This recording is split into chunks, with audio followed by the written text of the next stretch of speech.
for being here today. Quite a bit has happened since the last press conference, and today I want to share my perspective on some of these issues. However, I want to talk a bit about the Albion rally. I've seen the usual stuff from the opposition media, an attempt to downplay the significance of the massive turnout at that rally, which was possibly the largest ever in the history of this country.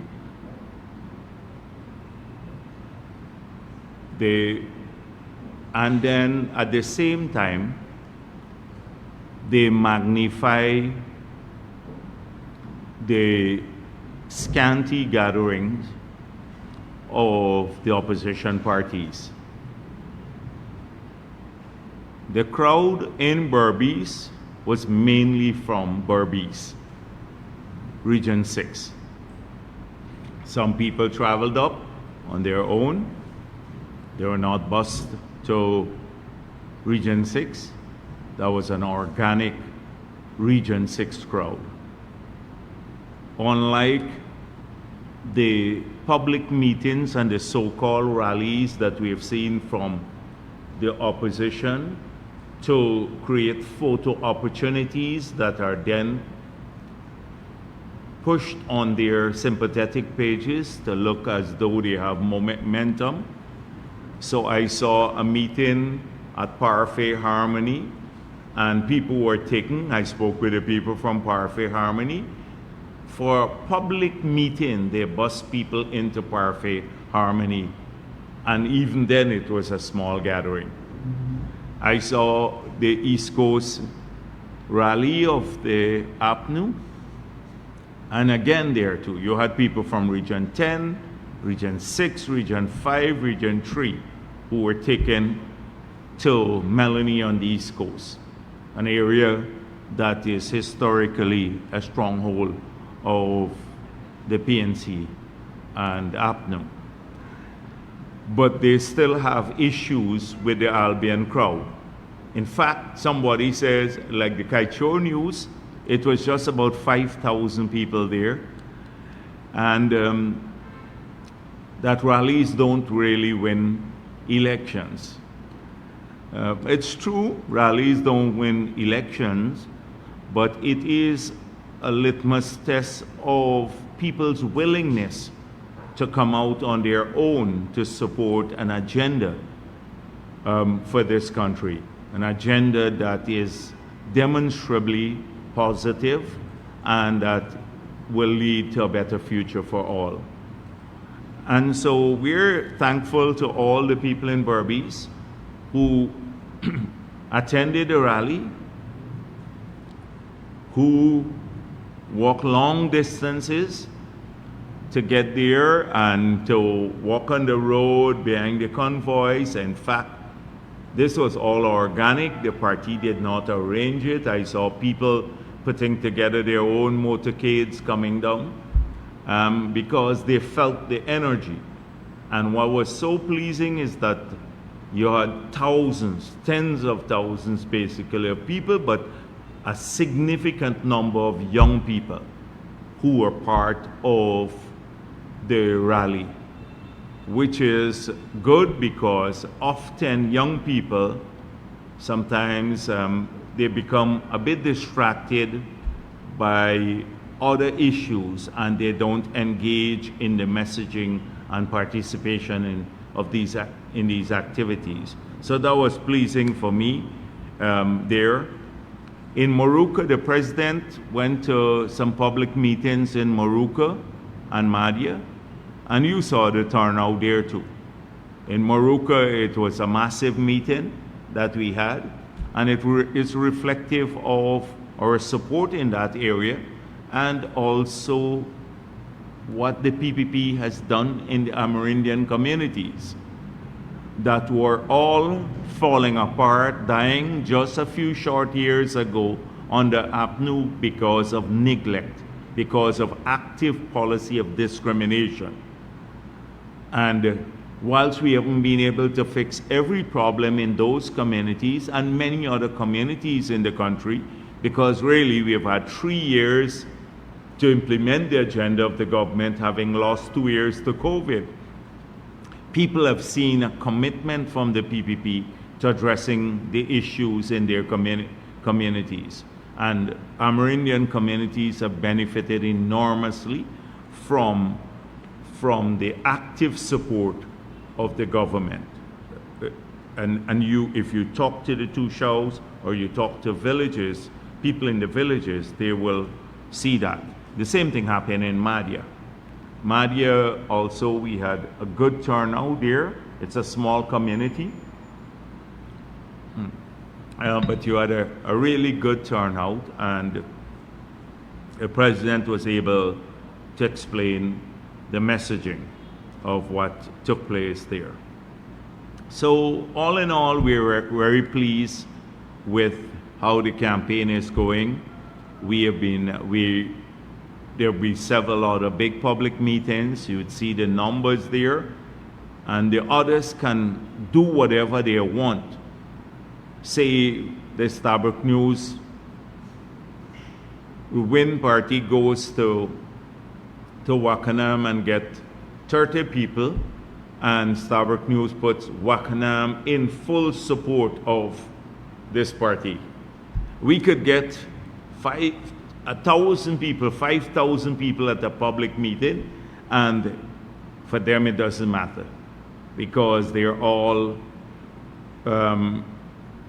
biased against the People's Progressive Party. And that bias is reflected in a master plan. So let me talk a bit about what we've seen from the opposition. You know, the PPP has always said that there is this master plan of collaboration behind the scenes between Azharuddin Mohammed and APNU and AFC. And the objective is to bring the PPP under 50% in the parliament. So this is their hope that that will take place. In the last week, the last press conference of the AFC, when asked about this question, are you in discussions with any party? This is what Patterson said. Discussions have always been ongoing. It never ceased. We'll continue to discuss until a final decision is made. We have almost 3,000 polling stations to man, and it may be difficult for one party. Well, it's not, we're gonna man every polling station. We're training now 3,500 polling agents. But of course, AFC cannot get those numbers to go into every polling place. So we're talking about that too. If you ask who, again, the simple answer is anyone other than the PPP. Anyone other than the PPP. They don't mind collaborating with the devil.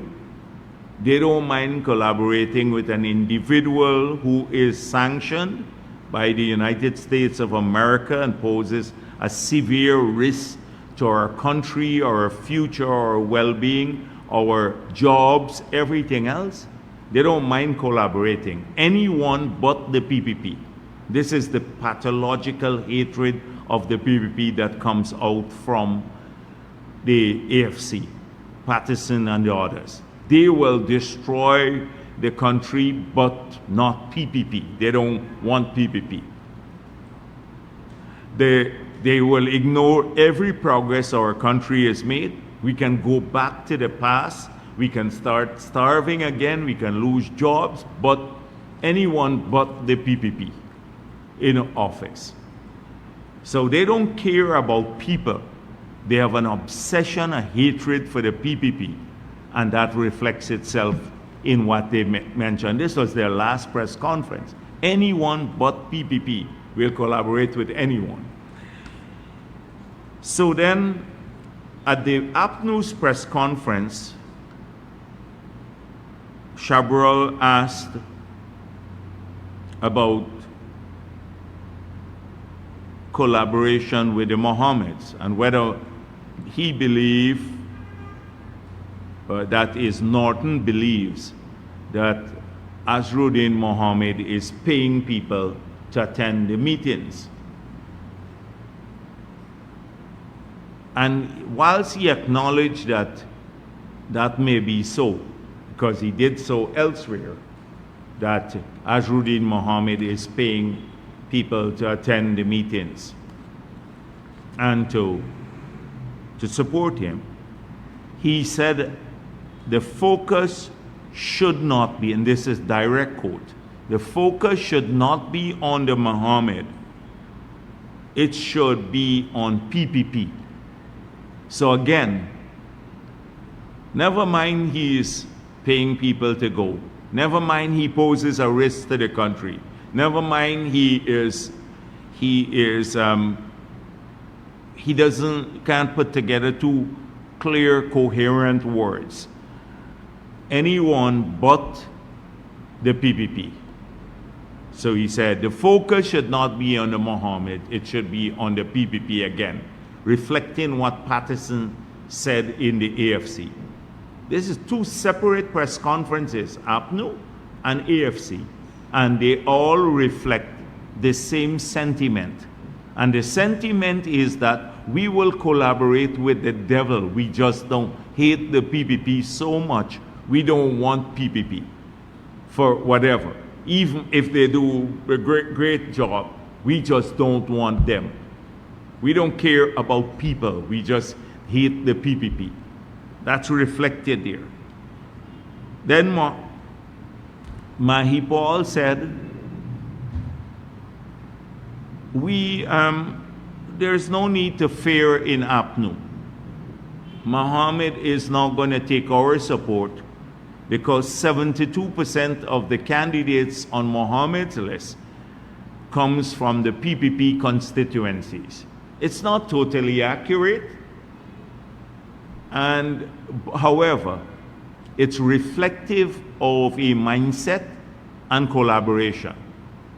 The mindset is that if 72% of the candidates in their view comes from PPP strongholds, which is not true, but if they think that, then they think that Mohammed serves their interests, him being in the race, because he could bring the PPP back into minority status. They're hoping for a repeat of 2011. You know 2011, the PPP won the presidency but did not have the majority in parliament. And thereafter, the country suffered. We had gridlock, nothing moved. You couldn't move anything in parliament. It became like just it's not just gridlock, but the pettiness that went on in parliament. The country practically ground to a standstill in that period when Ramatara was president. It started going downhill from there because the party could not get its agenda implemented. Every time you present a budget, they would cut the budget, cut out money for UG, for hinterland airstrips, for Amerindian development, for everything, because they wanted the government to look bad at that time. So Parliament really controlled the executive. That they're hoping for a repeat of that. It's not going to happen because we have done our polls and we are going to do extremely well in the elections. but it just tells you about the behind-the-scenes collaboration between these parties. They are collaborating, they quietly, but their public statements, sometimes the careless statements, betray the collaboration. And this is what we have seen. So we can expect more of this. That is why Norton will not, even when the Mohammeds go into their base, he doesn't say anything about it, because he believes somehow they're going to be taking support from the PPP. So the hatred of the PPP is more important than the future of the country. That is what we're getting from the opposition, and careful collaboration. Now, for the past, we've heard all sorts of things from different political parties about their plans for the future. Our argument has always been that political parties can put anything down on paper. They can get someone else to write their manifesto, as we've seen with the AFC, and when they get someone, they're paying someone to write their manifesto. They can make extravagant promises that have no basis in economic reality. But this is happening, and they're putting this out. APNU has put out a series of things that they plan to do. We dealt with that before, that there is no macroeconomic framework in which to situate the promises. There is no sustainable framework to situate the promises in. They have not defined their taxation policy, the fiscal policy, the monetary policy. They just make these wild promises, and often the promises are based on how much more they can offer than that the PPP has promised, Nothing grounded in reality. But APNU has been putting these out for the past few weeks now as part of their future manifesto. The AFC unveils a 100 days plan. Now, what they will do in the first 100 days, we remember in 2015, the 100 days plan, when they were part of APNU AFC together, nothing was implemented from the 100 days plan. They didn't implement the 100 days promises in 5 years. So we know where the difference is between promises and delivery on promises. We've been subjected to their deceit before. So if they believe they can come and deceive us again, then they have to think twice. All these promises they're going to give a 75% increase to public servants. The other APNU said 35% per year for every year, the 5 years. That will be equivalent to $1 trillion. We don't even have a budget. We have a budget about 1.1 trillion, and they would give all of it in wages and salaries to the public service. The threshold would be raised so high that it would wipe out our entire tax base. They would pay everybody's rent. They will deliver pumpkin and squash at cheap prices direct. They would give you for free. You don't have to go to the grocery market anymore, grocery stores. They would bring pumpkin and squash and everything to your homes in little packages and hand deliver them. Nonsense, you know what I'm talking about. Not real things. Because they believe that the season is about that. So we are not just, we have analyzed everything they've offered and we've come up with basic some basic things, that they are only saying what they're going back to the past, saying the things that they believe people want to hear so that they can get their votes. So they have no plan in implementing this, and they know they can say this because they're not going to win the elections too. So they can say anything. They can make any promise because they know they're not going to win the elections. But that's to mislead people. The Win has been saying they had a press conference recently, and the press conference seemed to have been inviting only specific people. So I saw a particular individual from the Starbuck News, a particular individual from, I think, Mosley area, and then Kaichor News to their press conference. And so they are handpicking people, and I believe that a lot of the people they handpick to go to their press conferences are sympathetic to their cause. They don't want to hold open press conferences where the tough questions would be asked. So the general secretary of that party, now Win Party, and I'm really thinking about giving up the general secretary job. Because if you could have Odessa Primus be general secretary of a political party, I don't have anything about people, etc. But she's really a comedian. A comedian. That is. I got to rethink this job here that I have as general secretary of the PP. But that's an aside. She said they're waiting on the other parties to come out with their manifesto before they launch theirs, because they want to see what the other parties are offering. So the other parties, to their credit, even the APNU and the others, they might be talking nonsense and making wild promises, but at least they've been saying things. So I think she was not even questioned by the media, the curated media there, that was there. Not even questioned. So today I heard they're launching their manifesto. So obviously they've seen what's happening. So I saw some elements of the manifesto being spoken about by their presidential candidate, hiding from the media, surrounded at a public meeting in Parfait Harmony again, and trying to keep the media away from him because he can't answer questions.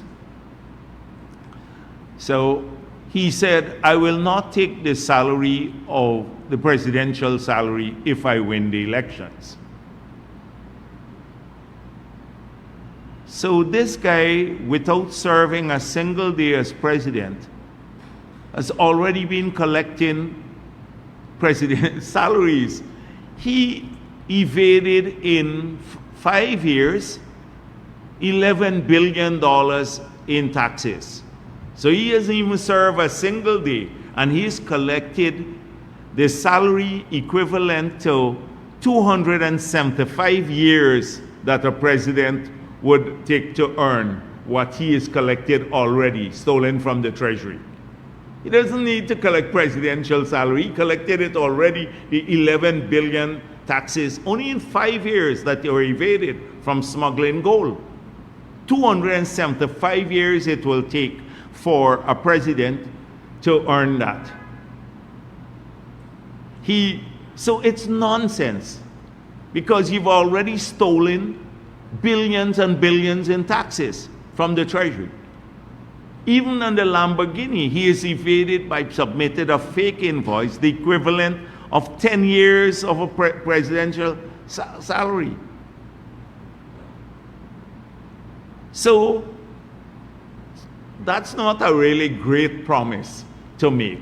He said he will fight corruption. Imagine a man sanctioned for gold smuggling by the United States of America, the Treasury, a man who has been accused of money laundering by Reuters, of drug smuggling by Reuters, who have been accused of murder.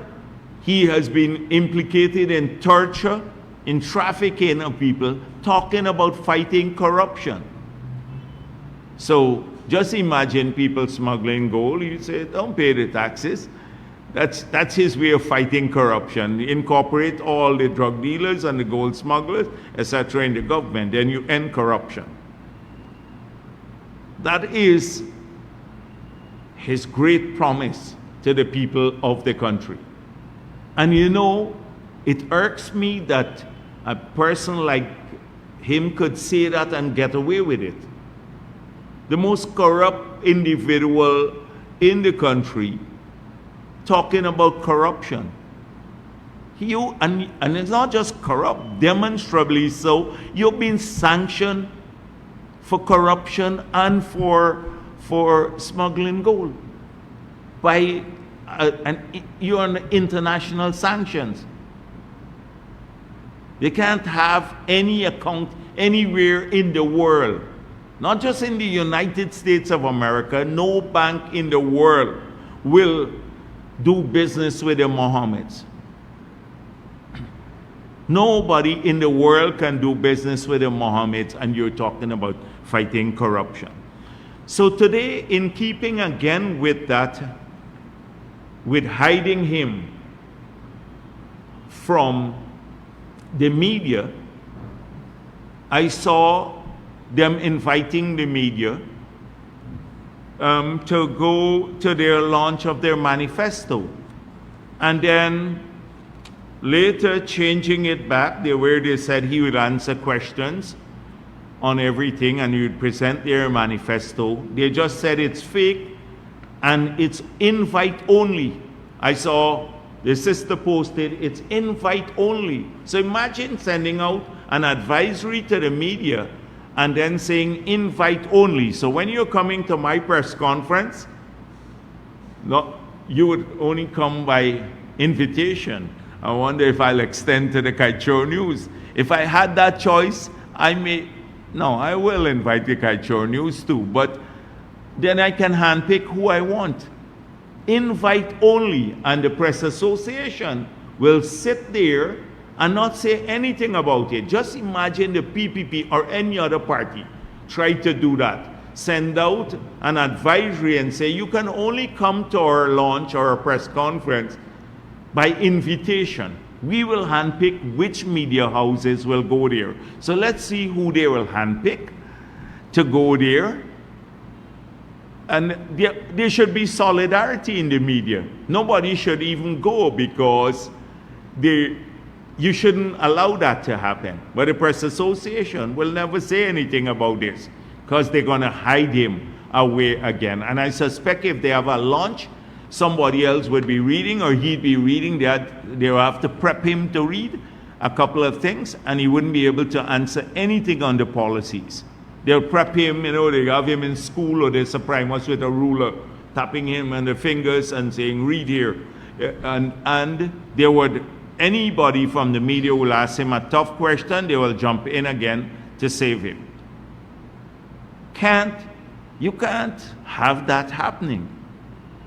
This is like he's running for president of the country, not I don't even want to say, because that would be disparaging for some other people. Because they even want him for the presidency of a cat and dog association. So today I'm actually looking forward to see the format, because what they would go and promise anything. I'm not looking forward to their so-called manifesto, because that would be nonsense and people would write. I'm looking forward to the great presentation and answering the tough questions. What would be his view on making sure that the macroeconomy remains, in like accommodative for all the fiscal policies that he'd be pursuing. I would hope that he would give his views on matters like those, and because they're important to the country. We may not talk about them often enough. But in keeping with all that have come out in the public domain. We have in the People's Progressive Party been talking about the things, our track record. And by now, most of you would have seen this. A few weeks ago, we printed this document, which now is being delivered to every home. I spoke to you of it. It's online, it's being delivered to every home. This is even before the launch of our full manifesto. It speaks about the promises we made and the delivery on the promises in 2020, the 3 years it took. We've delivered way beyond what we promised the people of this country. So we kept our word.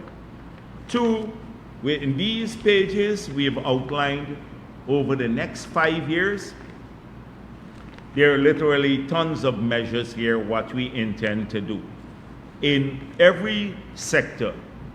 So in education, we laid out world-class education for all, and we listed here several things that we'd have to do, about 8 or 9 policies that we intend to pursue to deliver world-class education.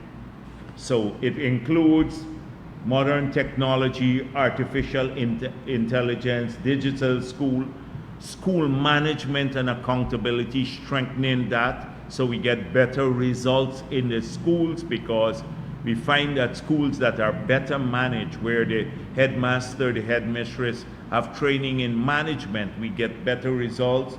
We talk about free education at every level. We talk about increasing the Because We Care grant. We talk about a transport grant for every school child. We talk about expanding the school feeding program, the day and night care facilities for people who are working, so that the children could, be kept safely in a proper environment. We talk about tech-voc education, and we talk about civic education to promote patriotism in the country. So we listed already, and we've been circulating weeks ago, what the big ideas in which, how we're going to pursue better education, world-class education for all the people of the country. We've listed the measures we intend to pursue. We're not going to say just education. We listed several things here, 8 or 9 things here that we believe are critical now, if implemented, would help families. So mothers working, fathers can have day and night care. The families don't have to pay for education at every level. They get a transport grant. They get the Because We Care grant is increased. The children get more food and better, more nutritious food in schools. We upgrade the curricula. We go more to digital means, empowering people. That is what we are promising in education. We didn't wait until a manifesto launch, because we've been working at this for a while. So in education, I'm looking forward to see what else they're going to promise on education. And it would increase, of course, better training for our teachers, increased wages and salaries for our teachers. It includes all of that. On healthcare, we did the same here. Modern world-class healthcare. So we talk about the hospitals, the 12 hospitals, the rehabilitation of others, upgrading the service, training more people, getting the drugs available and the medical supplies, doing more, providing better care across the country, more accountable care. All of these things are part of it. Incentivizing private care, making sure that people who have more complex operations like heart surgery, etc., they get help from the government. People living, like those who need dialysis, they too can get support. So we've outlined that here in great detail. There are several measures here on the world-class healthcare, and this is in every community. Fueling growth, creating jobs, and improving livelihoods. So we just pulled together some of the ideas. So first of all, it's the development bank. The development bank that will support the creation of jobs, but small business. It's about opening up more lands for the miners and the farmers. It's about farm to market road, D&I. It's about support to the agricultural sector and every other industry, processing hubs, local content secretariat and legislation to expand more opportunities for Guyanese. It's a favorable incentive regime that is lower taxes to assist all the productive sectors. We've outlined in great detail. No other political party has done so. They just go with the slogans. We've gone into the details of how we intend to achieve that, so people can see that. The safe country and secure communities. We talk about accountability in the security services. Accountability means accountability from the police and from everyone else for the work they do.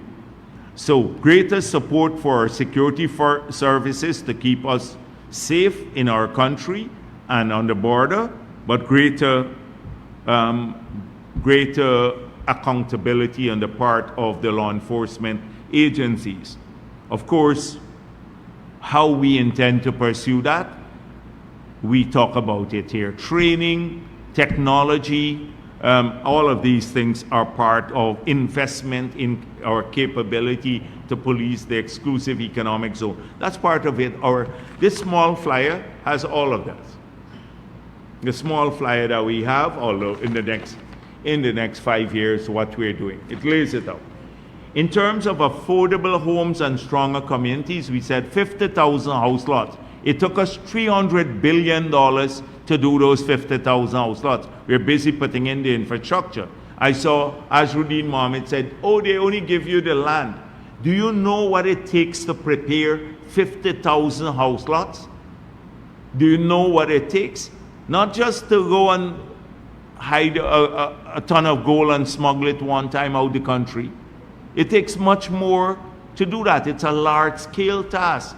You have to clear areas, put in drains, you have to put in lights, water. That's what's happening now. 300 billion. He's making a joke of it. Oh, they only give out the 50,000 lots. They didn't build homes. Well, and he built more homes than the government, he said this. A blatant lie. You had about 5,000 houses built by the government since we took office, although we didn't promise that in the manifesto. We lowered the mortgage rate. We put in the free cement and steel program to address increase in costs for people, for people, low-income people. So we have a lot of homes to build in the future because a lot of people are now getting their land. And that's why we said we will assist to also help people to build homes in the next term. And this is part of the manifesto because we want every person to own their own home. We've been encouraging young people not to go and collect 5,000 and they have to fight for their 5,000 with doggy on the square. Or doggy has to beat you up for 5,000. We want you to own a plot of land. We're encouraging young people from time they hit 21 to apply for the land. Not to get a $5,000 or $10,000 where it would disappear. We're encouraging them to get a scholarship so that they can study. That's our plan for young people. Not to collect $10,000 and then get beaten up for it. That's the difference there. So yeah, we have to do that. And the blatant lie that this guy tells, he says he built more houses, he told the people in Parfait, than the government of Guyana did. With their own money. With their money, because of the taxes stolen. So that's what we said here. We recognize all the things that haven't been done as yet. That's why here too we said, you're going to get street lights, and 100,000 of those are already in order and would be implemented by the next year. Because that's what people ask for when we go out. We said, you're going to get the recreational spaces fixed in every community. Look at the investments we are making in that. Almost all the grounds in Georgetown, 34 of them have already been upgraded and now are getting lights in those grounds. Recreational spaces, garbage collection, cleaner communities. We've already laid, I don't want to go through all the measures. We are the only party who said, how is it that we're going to change a community? We've outlined a vision for a community that we want our children to grow up in. We said, first of all, we're going to work to try to get the polluting businesses out of the community. And how would we do that? We want to build a number of facilities, 3 sets of facilities. One is commercial parking, so people don't have to park heavy-duty equipment in front of you and on your roads in the communities, blocking up the communities. So we're going to do that, commercial parking. 2, we're going to work with the small businesses in the communities to find land for them to take their polluting business. So if you have a spray painting shop or something like that, or you're mining sheep next door to someone in a community, like in Clombrook, I was told about a man mining sheep in the center of the village. We have to work with those people to get them to continue their economic livelihood, but not in the community. Thirdly, commercial space for business development, etc., in each community, so they have recreational and good commercial space in the villages. Concrete drains, lights, security cameras, planting trees. That's our vision. So if people have good jobs, they have decent communities, safe communities with recreational spaces. That's how we want our children in the future to grow up. We're taking time to define that in our manifesto. Not just the populist things, but how we see our communities and country evolving. And so that's clearly outlined here too. Not in the great detail I'm speaking about it, because just 2 pages where we can speak about the future. It will be at the bottom here. You will see this is not our manifesto as yet, but it has major issues here that we dealt with. See our 2025-2030 manifesto for more details. So you'd see much more details on some of these things when the manifesto comes out. But we know what we want to do already, because we've put them down and we've shared them. No doubt Win has been busy and the others going through this for the past 2 weeks, because they've been looking at basically a snapshot of our manifesto, which has been out for the past 2 weeks. Infrastructure to unlock opportunities and improve welfare. I'm not going to talk about that, but because you've seen it already. The roads and the bridges and the schools and the hospital and a whole heap of other things. Development of Amerindian communities. It's part of here. The manifesto, what we intend to do to make sure that Amerindian communities, they have the same sort of facilities and development that we have here. Youth, young people, what are we going to do about young people? What are the things we want to work with? In the development bank, there is a special window for young people and women that they would have preferences to access uncollateralized low-interest loans or zero-interest loans, because young people often don't have collateral. They can't go and borrow from a commercial bank, but they have good projects. We want to get them involved, not just contracting. Many of them are doing more contracting and getting work there. So we have laid out what our vision for young people. We want them to have jobs, better jobs, higher paying jobs. We want them to have good quality education, housing, and a chance to start small businesses. We talk about the seniors, how we hope to improve life for seniors in this country, apart from increasing the pension, which will happen. People living with disability, apart from this increasing the public assistance, we need to make sure that people who are living with disability have more opportunities for employment, etc. We talk about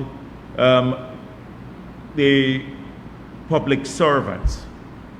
Public servants going to see not just a significant increases in wages and salaries, but also in other benefits. There are tons of allowances that we have to yet adjust.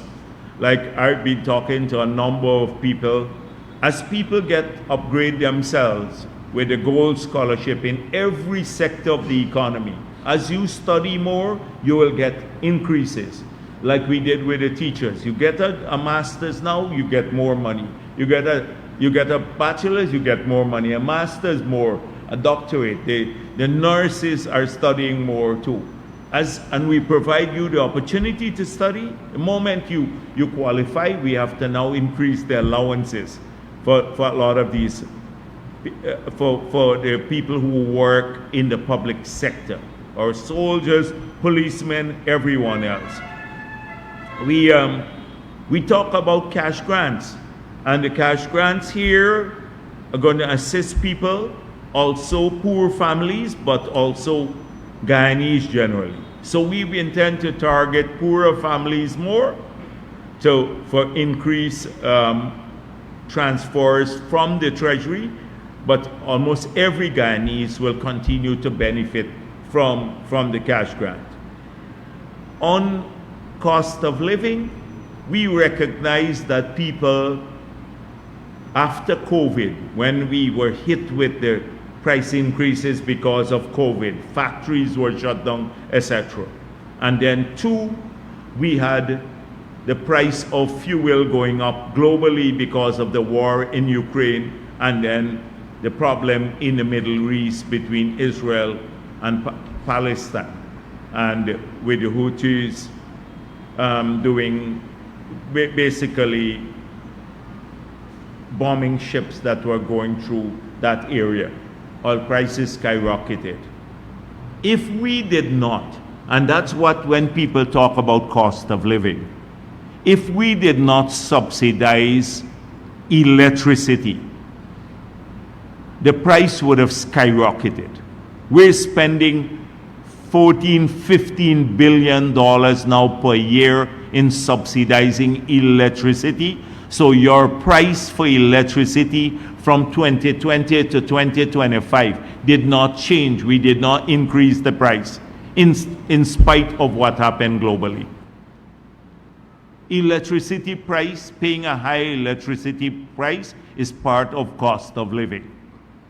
Paying a higher water rate is part of your cost of living, and we kept water rate constant by subsidizing that too. We then remove the 50% tax. That's a $500 to $600 Guyana dollars subsidy for every gallon of gas and diesel you buy. Now, whether you're a farmer or you're an ordinary public servant who traveling, who owns a car or a motorbike or even public transport. That's why public transport did not move up significantly, the cost of public transport, because of this subsidy. $80-something billion it cost us. People don't think about that. They don't think about that at all.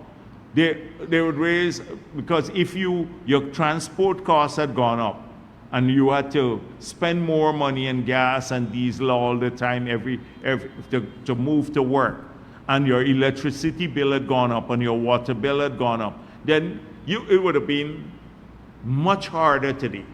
But because of this subsidy, and we did it because we are concerned about the issue. We also brought down mortgage rates for people. Those who own homes now are paying a lower mortgage rate. which altered the system at customs to charge lower taxes on import, particularly of food and other items coming into the country. We managed to get this price of stone back from $17,000 per ton.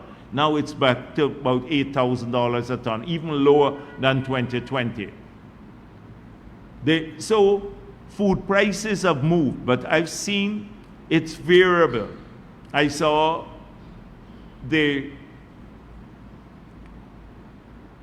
I think it was the teachers union now saying they want price controls. Burnham did price controls, and what happened? The people stopped producing. The supermarkets were bare. Well, we didn't have supermarkets at that time, but the shops. People were going around hunting that. Doesn't work. You can't set a price control on the price of callaloo or okra. And cassava, I look at the cassava price, and all they're saying now, cassava prices and the retail end, I look at the same index that they're looking at, cassava prices today are cheaper than they were in 2020. I looked at it. And at that time, imagine 60,000 people less were working, so they didn't have an income. You had an increase on the apnea of cost of living, but they didn't have income. They weren't earning. So just imagine the sugar workers didn't have a job, but the cost of living on the apnea was going up because they increased UG fees, a number of prices were increased for a whole range of items. So just think about that. But they're trying to make it about, oh, government didn't do this. We're going to control the price of all of these things. You can't control the price of these commodities. How are you going to control the price of burro? So we have to work now to make sure that we have greater production. Once you expand the production and the supply to the market, why you think the black eye that we import now from abroad, which comes in at a higher price, we are producing, within 2 years, we're going to produce all the black eye we consume. Within another 2 years, we'll be doing all the red beans that we're importing. We'll be taking our soya production and pressing the soya bean oil so that the hundreds of containers that come in every month to supply our need for cooking oil, that we can produce it right here in Guyana. That is what we have to do. We have to produce more meat here, the pork. We're just having pork prices went up because of more people eating more meat now. So the best response is to incentivize people. We have to put it now to produce more. That's why we're talking about artificial insemination on a large scale.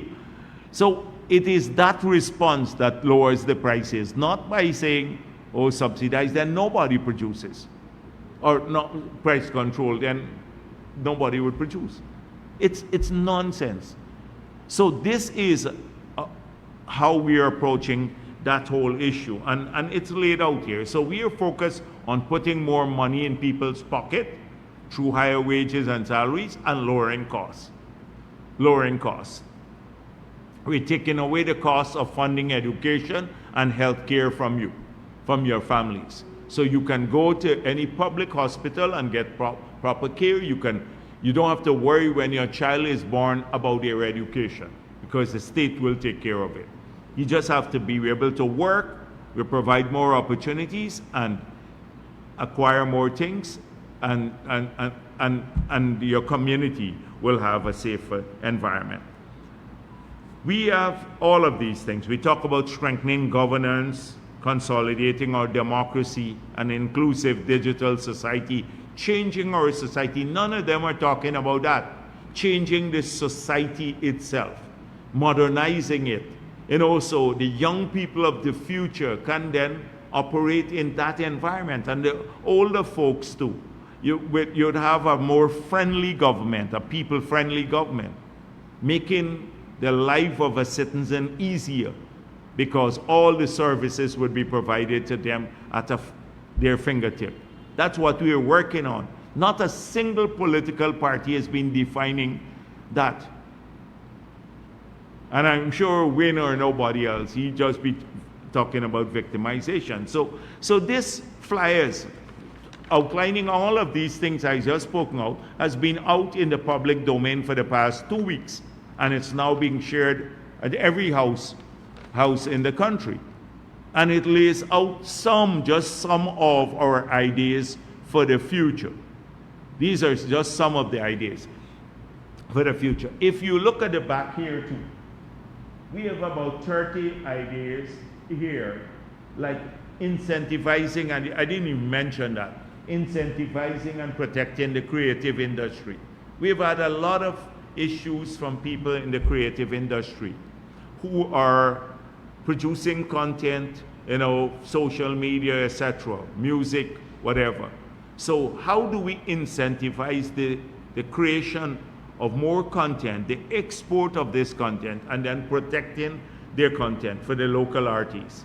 That's part of our plan. Protecting women and children against sexual and domestic violence. We have seen this. The Adriana Young issue, the young lady who was raped recently in a bar. These incidents, while you can't avoid them completely, but we must have a better way of addressing them. We must have a better way of addressing them. The laws have been changed. Over the years, when I was president, we passed new legislation to protect children. We set up the Child Protection Agency. We strengthened the laws governing domestic violence. But we need to continue working at this. This is a major, major issue that we need to continue. We talk about lowering, the president spoke about no new taxes. The last 5 years, that was one of our promises. No new taxes in the 5 years. Reversing the new taxes, we kept that promise. Just imagine you live in a country and the government says we're not going to increase taxes for the next 5 years. So you know right away, no taxation burden on you. And they actually did it. And then lowered the taxes that were increased by the last government on you, which we did too, on all of the sectors. I'm not going to go through them. VAT on water, the miners taxes, those on agriculture, almost every industry. We're promising that now again. No new taxes in the next 5 years. So you can leave here, because you're talking about a serious party, not these other parties. When it says it, you can rest assured that every time you hear the Minister of Finance on the PPP government present a budget, you know for sure now that there will be no new taxes in that budget. You don't have to worry about it. On the APNU, every year they were worrying, because look at Jordan's budget. Every year you had some increase in taxes. Some years maybe 70 taxes and fees were increased. Just look at the budget. You don't need to believe me, just look at that again. So we are making that promise again. The reduction of taxes on vehicles, particularly what the president said. In schools, the president spoke about we listen to people. We're not just building sports facilities. So you see sports facilities there. We're now going back to a culture of reintroducing sports and as a means of remaining healthy as part of our learning system. The president announced from the next term, every Friday afternoon we'll go back to sports, be dedicated to sports. So we will have to do the academic curriculum in the school system in 4.5 days in the week, and then Friday afternoon will be dedicated back to sports. So that means training of more teachers, to do the PE teachers, getting the Army to work. He was just telling me about the Army helping out in the beginning for doing fitness programs in the schools, etc. Back to get that, to have that happen again. So you see this. there's so many other things that you can read there. We also so these are all commitments we made. So you don't have to wait. We've done this before, long time before. You don't have to wait on the PPP, some manifesto. We have been talking about ideas. And we don't care whether people steal the ideas or repeat the ideas. It's not a concern of ours. It's there because we know they have no plan to implement whatever they say. We have a clear plan. And from the consultations and along, because we shared a document in the consultation, that we had where we spoke about animal rights and stuff. So there were several additional things that came out of the consultation about, and I'm not going to list, they're long here, but they're about like welfare for animals. These are more expansion basically of the broad thematic areas. For example, integrate constitutional and legal reforms to protect vulnerable groups. We already promised that through the constitutional reform process, we're going to update frameworks, uphold cultural and religious inclusion. You heard the president already spoke about using religious organizations to assist us with creating the new society that we want to. These are just some of the things. Climate leadership came out, migration policy, as I said before, animal welfare, road safety, we talk a lot about that. These are just some of the additional things, but I'm not going to go through that here. Why did I spend the time here? Because we're already on the ground sharing this out. On weeks we've been doing this. We're on the ground already telling people what we're going to do. We're not a party. And every one of these things we've costed, they're part of the framework. So they're not going to lead to the country financial ruin in Guyana. They're not going to lead to financial ruin. Because that is what happens when you make these promises and they're not supported by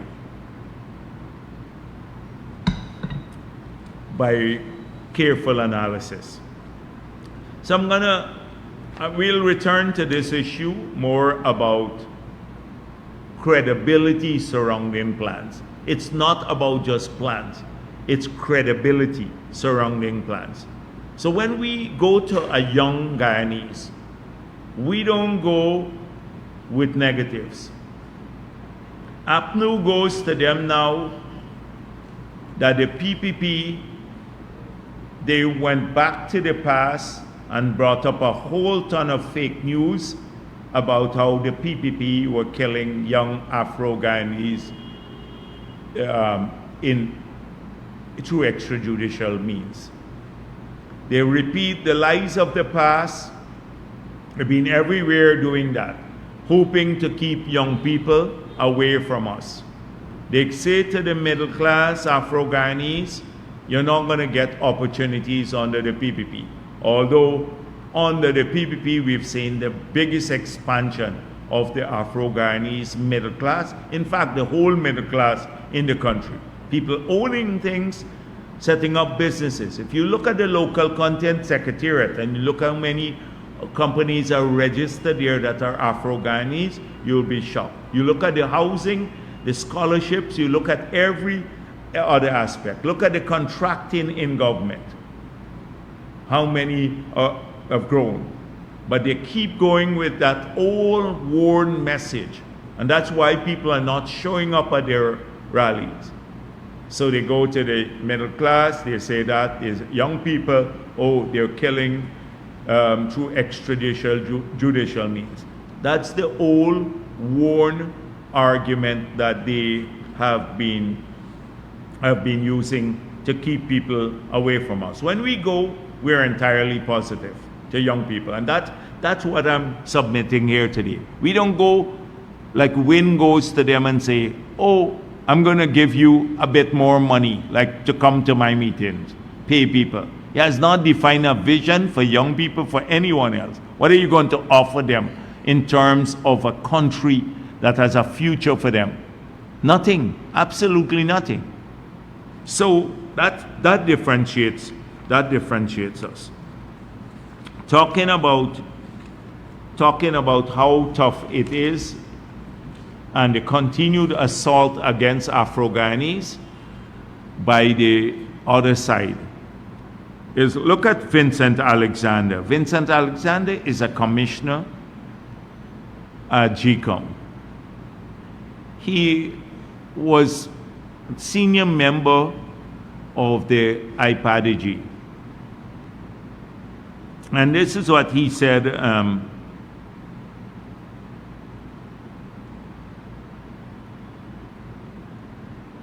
about James Bond. He talked about James Bond. Prominent political figure Vincent Alexander believes the decision of former PNCR James Bond to align with the PPP Civic has nothing to do with shared ideologies. According to Alexander, it's a trauma response. So James Bond doesn't have a brain. James Bond doesn't have the faculty to reason. He can't make his own decisions. He can't see progress and believe that there is progress. What he sees before his very eyes. It had to be some trauma response. They're trying to, so this is just the intellectualizing of the cuss out against people who have come to us. It's the counterpart of what the other person, I forgot his name, again from the WPA, Hines, who calls them vile names. So one hand you have a double assault, one calling people lick bottoms and all slaves, slave catchers, and all sorts of things. And another one, a trauma response. He's saying that James Bond is black people have historically been used as surrogates to invalidate the efforts of their own communities. So James Bond can't see the progress in Melanie and the neglect under the PNC. But because he's Afro-Guyanese, he must turn a blind eye to it. Because we own you, and you must vote for us regardless of what happens. Not go to a party that says, we're going to do this and does it. And a party that says, we're trying to bring people together, all of our people, regardless of their race, work together. That is the sort of thing you get every day. And this propaganda is rife out there. Thankfully now, people don't care too much about it. They don't care about it because the people who are saying this are desperate. They are a dying breed. They're out there. They have nothing to offer. When Aubrey Norton says this or Vincent Alexander or the other, what do they have to offer people? More of the same neglect that they did in the past, more lies, oh, we love you, but let's get our hands on power. You're not going to see any progress. That's what they're doing. On the other hand, we don't make it look like, oh, people who come to us, they don't have to feel that they have to repent or atone for their past. People had a right to choose in the past, and they have a right to choose now. And they are part of a movement that is trying to build Guyana. The PPP is trying to create that. And it's made up of people of every race, Indo-Guyanese, Afro-Guyanese, mixed people, Amerindians, everyone. That is what we are working towards. So this constant assault is, they're hoping to keep people away by going at this. Look at their rallies, that's all it's about. Oh, the extrajudicial killing. I saw Paul Williams, the then a former deputy commissioner, maybe yes, he was deputy commissioner, mounted their platform and said the PPP discriminated against him, maybe implying because he's black. And then you look at it, another Afro-Guyanese, Hickens, is Afro-Guyanese, who is the commissioner. But did we really discriminate against him?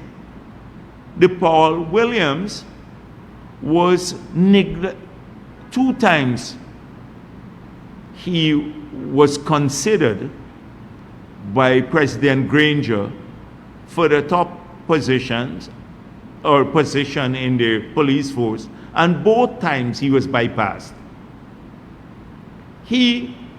By the time we took office, he was already on his way out. He had to retire and he had accumulated leave. Twice it went to President Granger and he did not select him to be the commissioner. He picked other people and ahead of him. And in fact, when I had the consultations with President Granger, and he selected remember Ram Narayan was considered close to the AFC, was the acting commissioner at that time.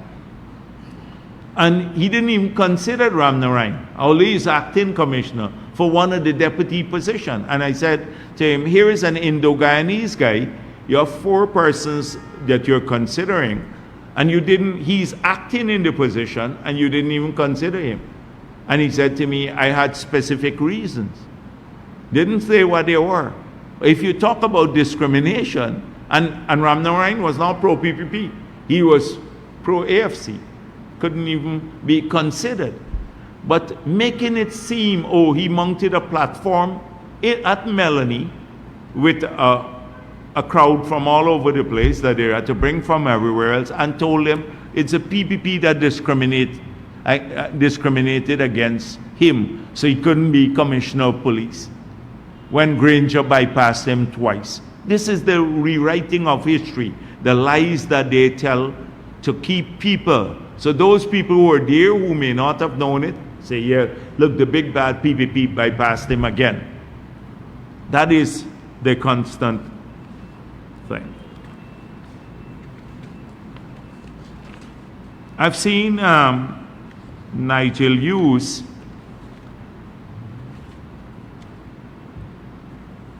going around, and this guy, like, he is another nitpicker, like the France, you know, the Forge of France, the Mark France. The Nigel Hughes a nitpicker. Look at this poster he posted. The First Lady, Susan, and another young lady, and he said, vote them out.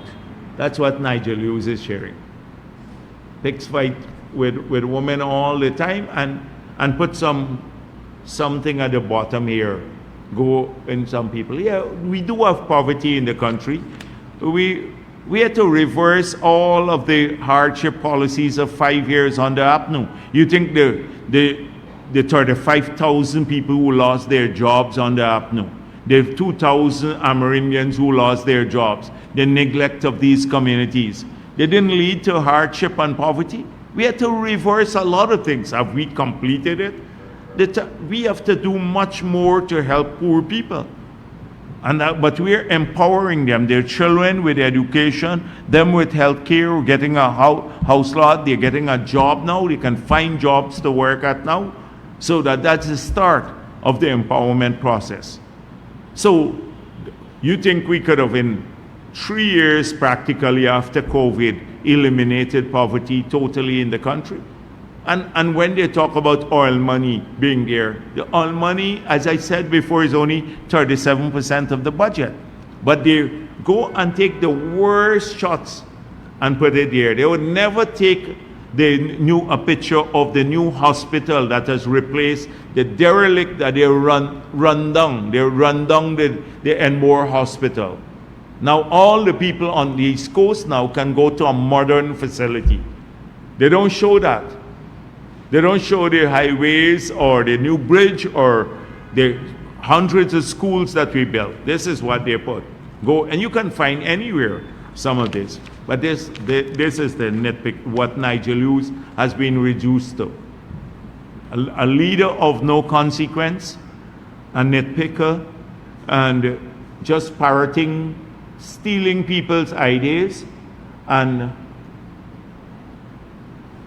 like some lady accused him of stealing all of her ideas and not paying her for it. So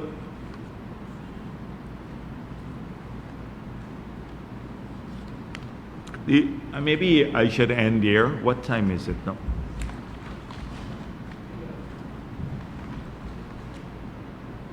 It's 3:24. Yeah. Okay.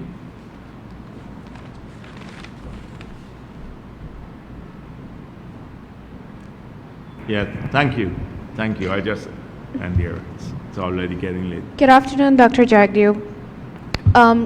The APNU Prime Ministerial candidate Jorita Fernandez has proposed 50% in LCDS funding and changing the village-led model to giving residents directly. In your view, What did she say? they're proposing to increase the LCDS fund to 50%, and instead of giving village councils to manage the funds, they're proposing to give residents directly. In your view, how is this unsustainable, and why is village-led management important? Secondly, air travel has been a challenge for hinterland residents for many years. What concrete initiatives will your government implement in the next term to reduce the air travel? Yes. So we reduce, first of all, we remove the VAT on hinterland travel.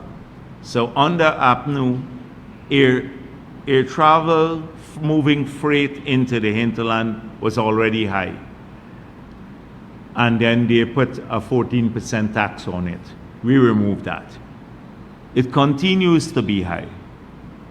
When the two shows were in Georgetown recently, we spoke of this.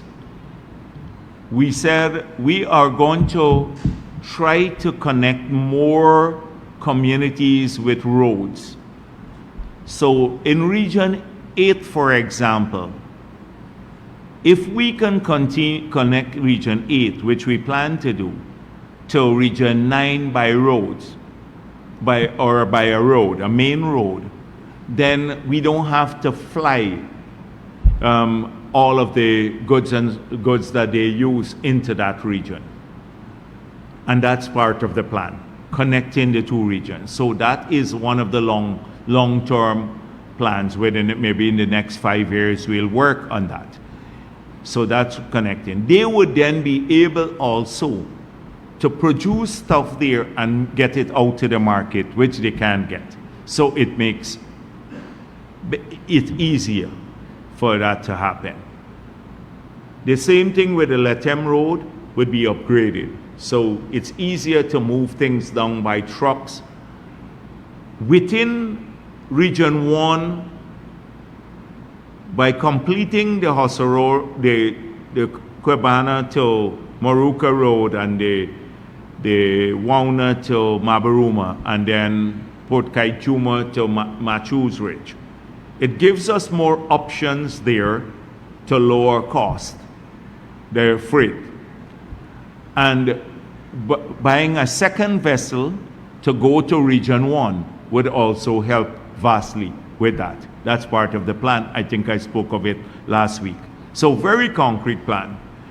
Then we said in Upper Mass and the other places that are where it's tough, that if we don't see any movement, the operators say to us, the people who are operating the aircrafts, they said that, listen, we charter, an individual will charter the plane, and then they resell the space on the plane or the cargo.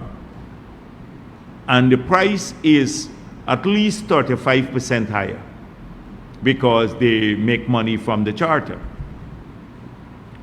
So we said, if that can't be reduced, that there would be a commercial arm to the GDF. And we will buy more aircrafts. We said it here, the president repeated it in Madhya, that we will buy more aircrafts to populate that commercial arm of the GDF that would assist with reducing the cost in the hinterland.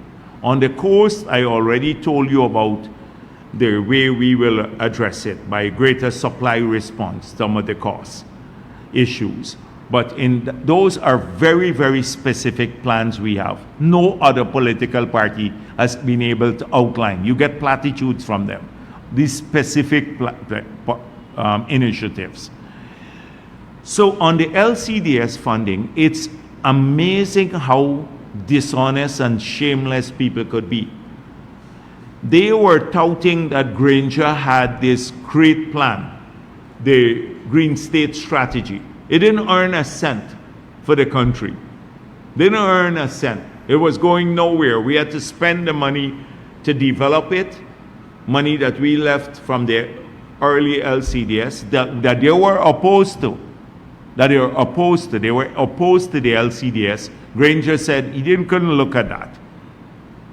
They have not been supportive of the LCDS until now. But now they want to use the money from the LCDS that they were against, including supporting the APA to be against it, trying to block it. Now they want to use the money. Jurita Finance is talking about how she will use the money earned from the LCDS. So we made it clear that 15% of those funds will go to the Amerindian communities. So far, they've been getting over 20% of the funds from the first 3 years. 14 billion went to the villages. The villages have to decide on their own how to spend the money. We don't tell them to do that. So that means the people in the villages have to go to a public meeting. They have to send us the minutes of the public meeting that was held, and they have to decide on the projects for it to go to. They're getting this money, over 14 billion that they try to block through their surrogates. The same Jurita Finance and all of the others. Now the rest of the money is going now to safeguard the coast of Guyana, from Region 2 all the way to Region 6, the entire coast. We're spending it on adaptation measures to safeguard our villages, our communities against flooding, etc., and opening up more lands for farmers and other people along the coast. That's where we're spending the money back in the country. But suddenly she wants to take fit because went to Bartica, had a disastrous showing there. Nobody pays attention to them anymore, so they're talking nonsense. But just look at the shamelessness of this. They're counting on using the money for an initiative that they're opposed to. That we, through our creativity, we implemented. Sure. Hi, Vivi. Tricia Silvers, Guyana Times. Follow-up to Luan's question pertaining to the LCDS. Guyana has been able, through the LCDS, to receive a significant result-based payments for, I would say, forest climate services. Some of those coming from HES, I would say Apple as well. And it's reported that 16 global airlines would have been among those. Can you say what some of the names? Can you disclose some of the name of those airlines, as the information has not been out there? And secondly, is Guyana in talks with any other organization to sell more of our foreign climate services? And my final question, as it relates to the Damara Harbor, the new Damara River Bridge, it is highly expected and anticipated by the Guyanese public. However, the deadline is slated for August 31st, with the general and regional elections being set for September 1st. Can you say if there are any plans to fast-track the project so it can be commissioned prior, or will we see it being commissioned after elections? So whatever is safe to do. First, I saw this nonsense about the testing and the weight, loading and all of that. People talking about. We have a supervision firm and we have a firm that is experienced in building this bridge. They're not going to be pushed to do anything that's unsafe. So I don't know when they would actually complete it. It would be very soon. They're now hooking up the final span across. It will be very soon. You can see that if you drive across. But we're not going to push them to meet an artificial deadline just for the sake of the elections. The people in Region 3 and Region 4 who use that bridge and every other region see it every day. They know what the commitment we made. To get a structure up like that in such a short period of time, basically it's 3 years after COVID, a structure like that nearing completion, and with the highways, all the associated highways, is phenomenal. And they see it and they know that it's going to be completed soon and they'll be using it. It's 4 lanes now, so you don't have to worry about the bridge congestion. Even I don't know if they would allow overtaking on the bridge, because I don't know about these things, but it's 4 lanes now. And so it would be easy flow of traffic. It would be free. They don't have to stop at a station or whatever, toll station, and pay anymore. It would promote free flow of traffic. They don't have to worry if they're partying in Georgetown and what time the bridge would be open to go back home. Just that they shouldn't drink and drive, because it's going to be very tall. You don't want to fall off that at all. You don't want to have an accident anywhere. It's going to be very, very high. And so, and I haven't driven a long time, but I think people need to learn to drive over those structures too. May have to take them through to some means of doing that, but it's going to happen. They see it every day. Which other political party could have structured that in this way?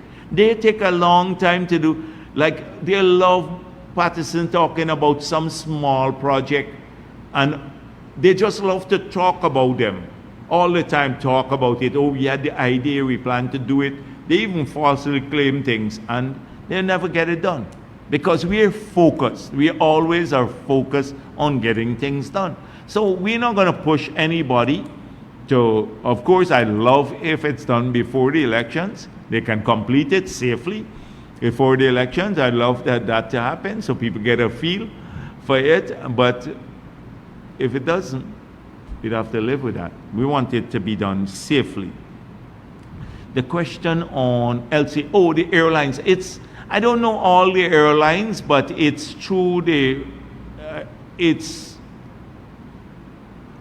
it's a facility so that based in Singapore, but it's a small quantity too that we've sold to the airlines. But the good thing about it, we're hoping to grow from there. So it's sold in block to a group, and then they probably are using the airlines to utilize it to offset their emissions. The good thing about this is it's one of the first time we've sold into a compliance market. If you recall, yesterday I spoke at the Biodiversity Summit. And it was running late, so I did not want to make, because they had presentations that went way longer than anticipated. So I did not want to kill the event with another long speech, which I had. But I made some key points about model building and how those have to be scrupulously observed as we try to build a model for ecosystem services outside of forest carbon. The original idea was to build a model to market all ecosystem services for Guyana. But we chose to select forest carbon and not water and biodiversity related services, largely because there was a compliance market globally for carbon as an offset market. So we did rigorous technical work to support the model building. So I pointed out here again that there is a whole body of work done on biodiversity that we must, good quality work, that we must pay heed to. But we must not be swamped by the science, because the alliance is less about the science and more about building support for preserving biodiversity globally, because there is a crisis globally in the loss of biodiversity. We are losing habitats and species at a lightning rate. And the whole planet and future generations would be poorer, because when they grow up, the children, we would have lost some species on this planet. They would be extinct if we don't address that problem now. So we need two things to make this happen. We need global political support, and we need global financial support. The political support to allow us to achieve the target set, which is 30% land under protection by 2030, and financial support to assist countries to protect these areas. So we now have to create a model similar to what we did in Guyana uniquely for the sale of forest carbon. And if you listen to the presentation, every speaker spoke about how far ahead of time we were in the 2006, 2009 when we developed our model. Nobody globally was doing that. We had one of the first world low carbon development strategies in the world. We were building out a market-based model for forest carbon since then. And that's why I said, so we are now engaged in this model building here. It's a modest start, but we even had a less modest start when we started it. I had like 2 or 3 staff working with me. Now you have at least Yale University, a number of other organizations involved in this model building exercise. So I said, there are things that we have to look out for. Replicability, and we have to focus it on marshalling the arguments based on what resonates most with different groups of people. And I pointed out that even in some quarters in the US, where you have great skepticism about climate change, that people there are very passionate about preserving biodiversity. So we can approach the climate issue tangentially, but they will support action to preserve biodiversity. They may not support action on climate change because they don't believe climate change is caused by anthropogenic action. They believe it's natural. And so this is something exciting for us. I think it has a long way to go, and I'm pleased that the launch is here in Guyana, and we are part of the leadership of this global alliance. And we had a great number of people come here.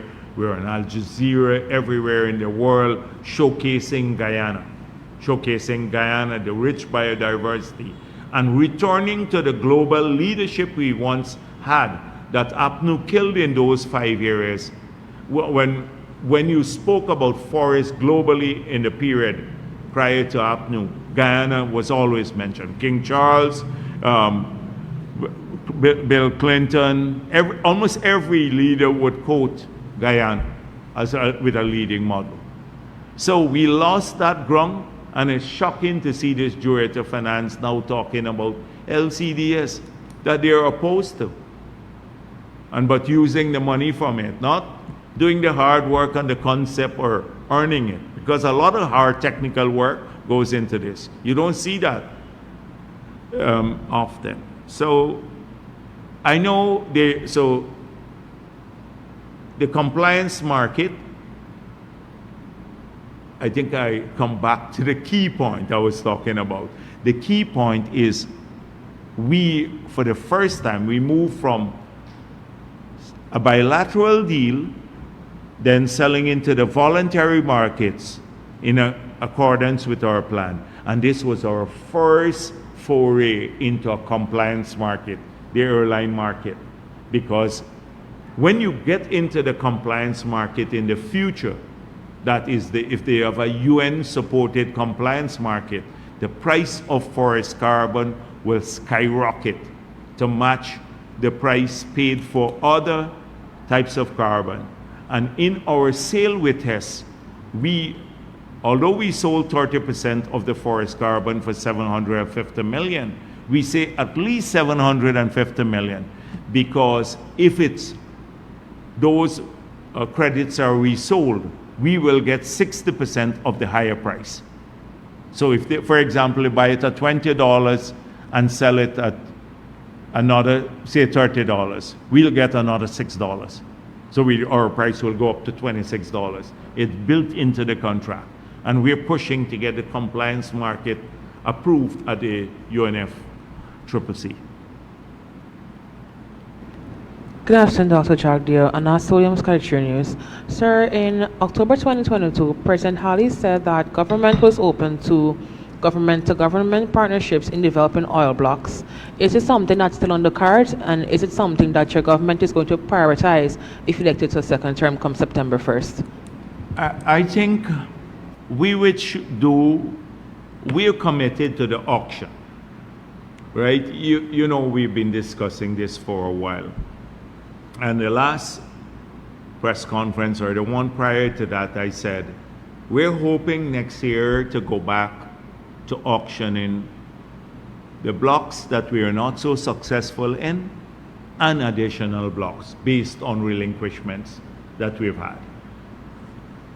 We want to go this time with 3 pieces of information that would not have been available to those who were bidding in the first round because they were not available at that time. One, the new PSA, which sets out the new terms under which you will come in. So instead of a 2% royalty, 10% royalty, instead of no taxes, a 10% tax, and also a lower sum set aside for capital recovery. 2, the law that we passed, the new law replacing the 1986 law. And 3, seismic studies, 3D seismic studies. With these 3 pieces of information in the next auction, we believe that we'll get good bids. And now, you know, the signing bonus is huge attached to the bid. And this is signing bonus to explore, not signing bonus to produce, like what Exxon paid 18 million in signing bonus for production license. This is just a signing bonus for exploration license and could go as high as $20 million. So we believe we can pursue that. You're absolutely correct that we had announced a policy of working with bilateral donors. We believe that we want to continue to do so, but it must yield good results for our country, because we may be able to cement good deals with people who have expertise in this matter. So maybe a Qatar or a Kuwait or one of those countries that have a long experience in this regard. So it's still on the card. The third thing that we will come back to in the next term is the development of the gas, not the gas to energy project, but monetizing of the gas. the gas that we now re-inject, which we believe is wasted. We re-inject it back into the wells. Exxon claims it needs that to keep the quality of the well up. We disagree. We believe that that gas could be monetized and bring a significant sum of money in additional revenue to the Guyana. And we will pursue that. That's the third thing. Fourthly, we will have to start improving the way we monitor and manage these agencies. We've put in place more tools now through the new law, through the EPA permits, etc. We now have to step up our monitoring and evaluation of these entities that are producing offshore. Those are some of the, in a nutshell, 4 things that we can move back to. Sure. Dr. Jagdeo, Cordell Jones from Live Wire News. Yesterday at the Biodiversity Summit, the U.S. Ambassador shared some thoughts on the possibility of Azrain Mohammed making it into Parliament. Could we have your thoughts on the views expressed by the Ambassador?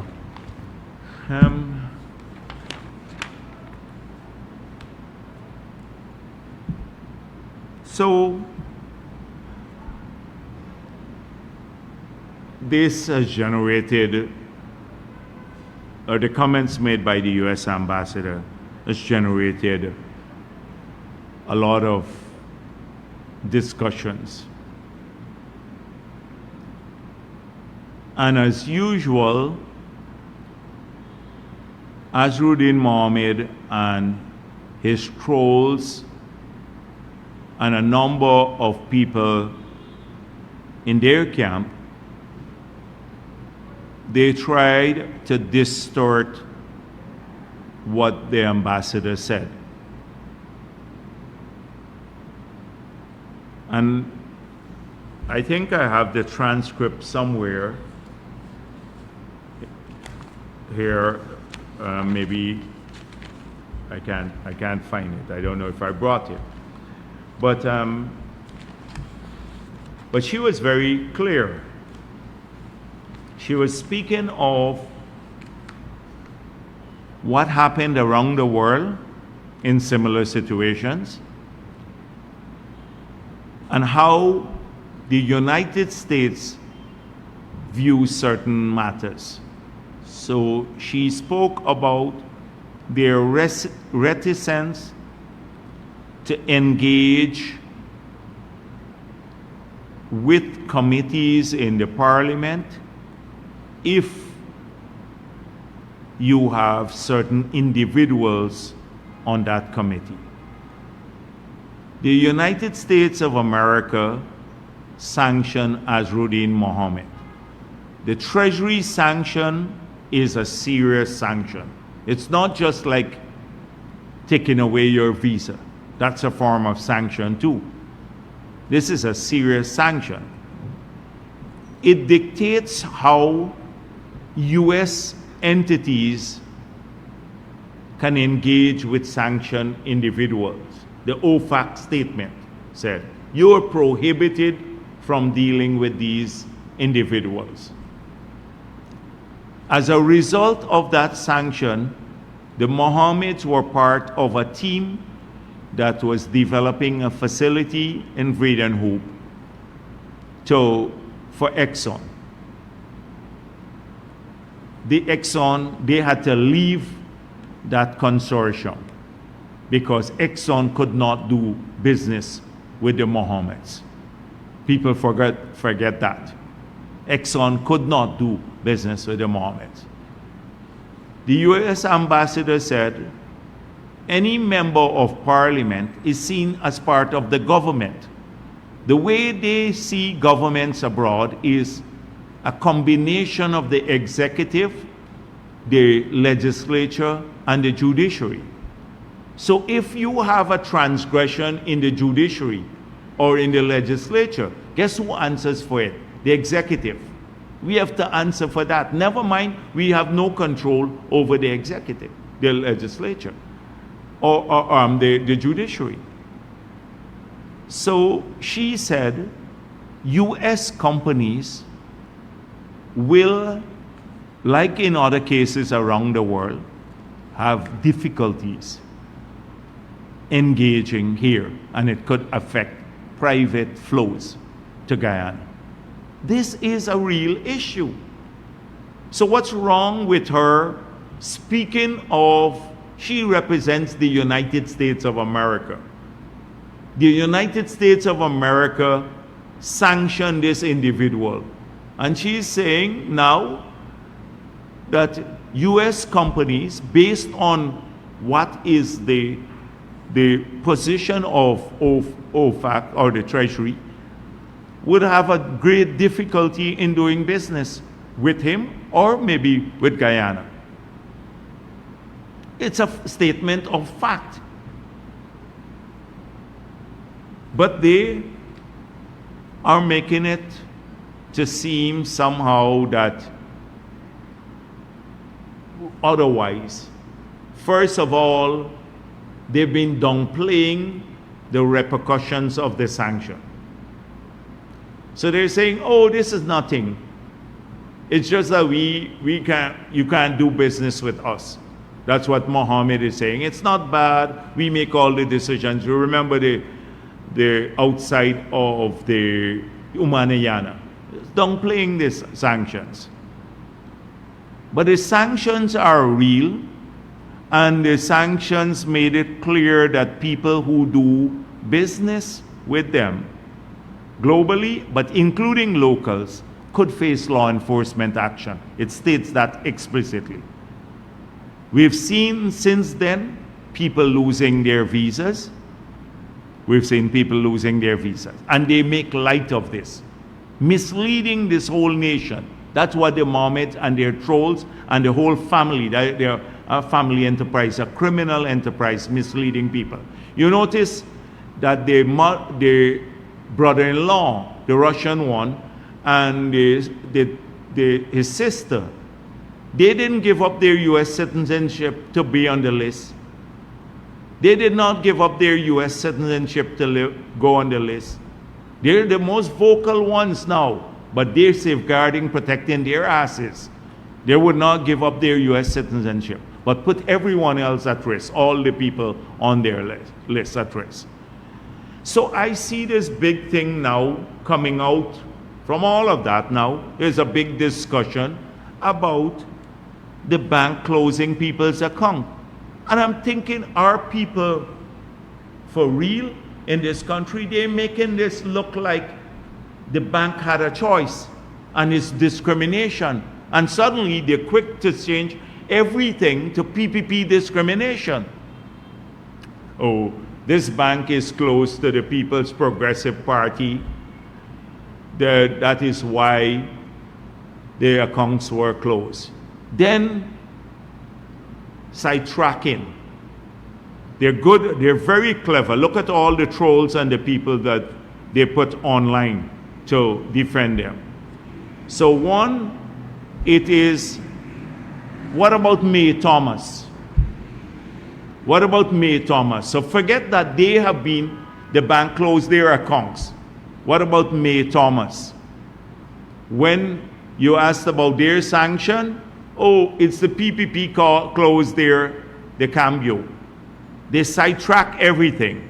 When you ask about the Lamborghini, he has an invoice to support it. They're clever at sidetracking the key issues, because the key issues, if people really analyze them, this guy would be in the lockup. So the fact of the matter is that May Thomas accounts were closed by Citizen Bank and Republic Bank. That's the fact of the matter. And the fact is that the banks in Guyana, if they lose two things, access to the SWIFT that allows them to transfer money, or the correspondent, that's a global system, that when the United States wanted to sanction Russia, there was a move to remove them from the SWIFT. It's a code that's used by all banks around the world. Anybody who has to transfer money abroad has to go through that system. If you lose access to that, you might as well shut down the bank. If you lose access to correspondent banking relationship with the US, you might as well shut down the bank. And the banks in the US have been de-risking themselves. A lot of Caribbean countries lost correspondent banking relationship with them because there's something called de-risking. Go and read about it. It's been a global issue. Citibank, we've been trying to get Citibank to come back to Guyana for retail banking. And you know what they said to us? We'll come out of retail banking almost in the entire Latin America and the Caribbean. We're only in Mexico. But we'll come to Guyana and set up a representative office. If you lose correspondent banking relations with the US, or you lose access to the SWIFT, you might as well shut down the bank. You can't function. No, you can't send a wire transfer abroad. You can't. How would we pay for our goods and services? You're going to put the money in a bag or get Mohammed to smuggle it out for you? That's what you're going to do, or smuggle the gold out and sell it abroad. That's how you're going to be paying now for goods and services. So, what is this big outrage? You now, all the people who are on his list, in spite of being told about this, you're now formally part of an organization headed by a man who is an OFAC sanctioned individual. It's different than when you were not on the list. You're part of an organization called WIN, headed by a man who is sanctioned. You're formally part of that because you're part of his submission. So you're subjected to enhanced scrutiny. No bank will want to risk that. Look, their relationship with the US. So when they say boycott the Marara Bank, well, another bank did it and more will do it. And let them go to the bank, let them go and open the account at another bank here to see which bank will take the risk of opening accounts for them that will run afoul of the US banking system. The US banks, even the US government doesn't have to tell them. They'll quickly cut ties with the local bank in a flash. In a flash, because the quantum of money flowing through here is not big compared to what their global business is. And they don't want to run afoul of the US. If you work with sanctioned banks in the US, if a US bank were to be implicated with sanctioned individuals globally, then you know what happens? They'd have massive fines. They may not lose their banking license, but they'd have a massive fine from the US government or the Treasury. Who is going to risk that because of, what's her name, the Lowenfield assistant? You think for the small sums of money, the banks, if I had a bank, the first thing I do, I shut down everything with them the next day. Because I'm not risking the future of my bank and the depositors' money and the shareholders' money and everyone for a couple of people who are forewarned of the consequences. They take it lightly. And so it has to be someone else's problem. If the bank don't like them, the PPP don't like them. They don't look at themselves. I can't imagine the level of stupidity in the analysis that I see of why they hosted a press conference to do that. Oh, the bank closed our accounts, etc.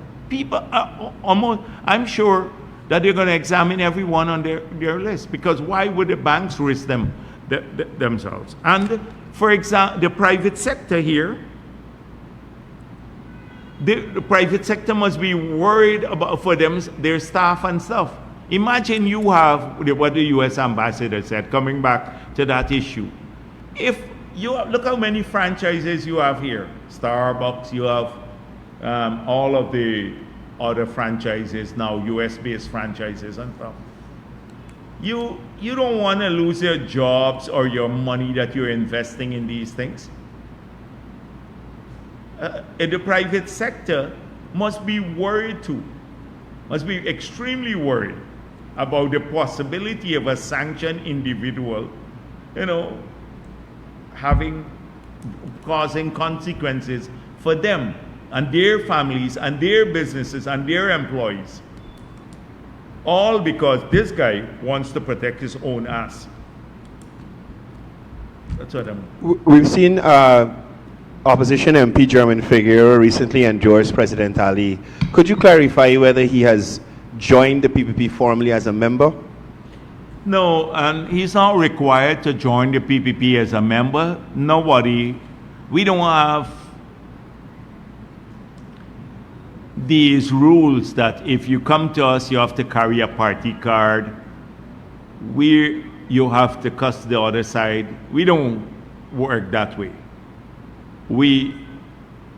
German Figueroa, he decided on his own that he wanted to be part of this vision that is being pursued by the People's Progressive Party, a vision that includes all of the people of the country, led by a president who has demonstrated he has experience as well as the experience to implement the programs associated with that vision, as well as the concern for all the people of this country. And he said he wanted to be part of the team to work towards that vision, and he's welcome to do so. And as I said before, we take people at their face value and we embrace them.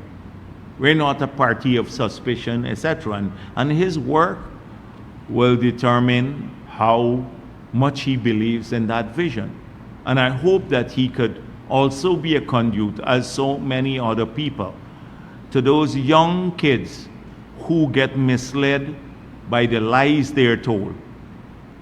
And that he could really get them involved in to take a look at what our plans are for young people in every community, whether they're Amerindian young people or Indian or mixed or Afro-Guyanese. We have a plan for young people. So he is welcome, and we're happy that he has decided to support the vision of the People's Progressive Party. Dr. Jagdeo Mikhail Rodriguez for Daybreak News. You have gone on several occasions to great lengths to explain the dangers of sanctions and the effects of sanctions. You tried to some extent to explain or interpret what the U.S. ambassador said yesterday, limiting your explanation for what she said yesterday to commercial.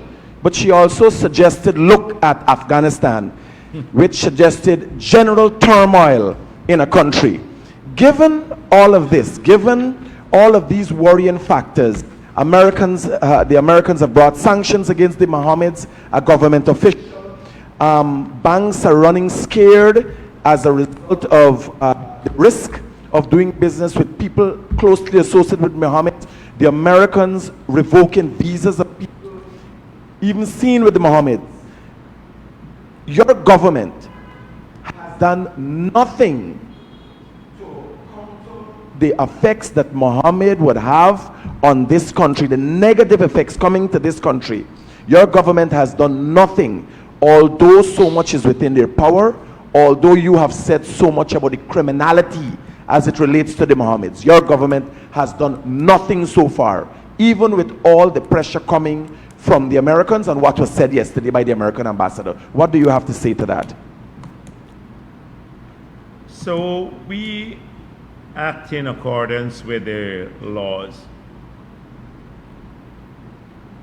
The people of this country have to, on their own, decide decide what sort of future they want. So we have been clear about the risk that he poses to the system, to the country, to our borders, our territorial integrity, to the functioning of the country of Guyana. We have pointed this out on several occasions. We've pointed out the several acts of criminality that he's being investigated for and that he'd have to face consequences in the future for. We've pointed out the dangers of the sanction to the individuals concerned. We pointed out that he's using the money that he can't place in banks to buy support. Even APNU has said this. So people have to decide in this country. And in our strongholds, we've been doing this. People of this country have to decide whether they will put their children's risk at future, their jobs, their own well-being for the sake of $20,000 or $50,000 that they get paid, because he has nothing to offer. He has no plan. He has no vision. He's incapable of even explaining basic things. So what else outside of the money and the lies that they tell? And they're good. There's an industry at telling the lies. And he has enablers in the media that you represent. Enablers. We did our bit to point out the dangers of him. The enablers sit in the same media to give him, highlight him. The enablers, he has enablers in the Starbuck News. So that's what I spoke of earlier. The report, he gets more reports than the PPP. You would think that we are a party that has 500 people and he has 25,000 Israelis. He gets more coverage than we do.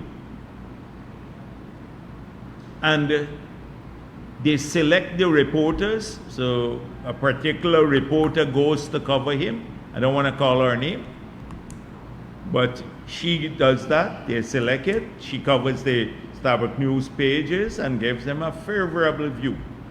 You have a ton of the others. Travis Chase and all of the others. They're enablers. Some are being paid and others because of this hatred for the PPP. APNU and the AFC are enabling him to. You heard what I said at the beginning of my press conference. Anything but the PPP. They don't care if they tie a bundle with the devil.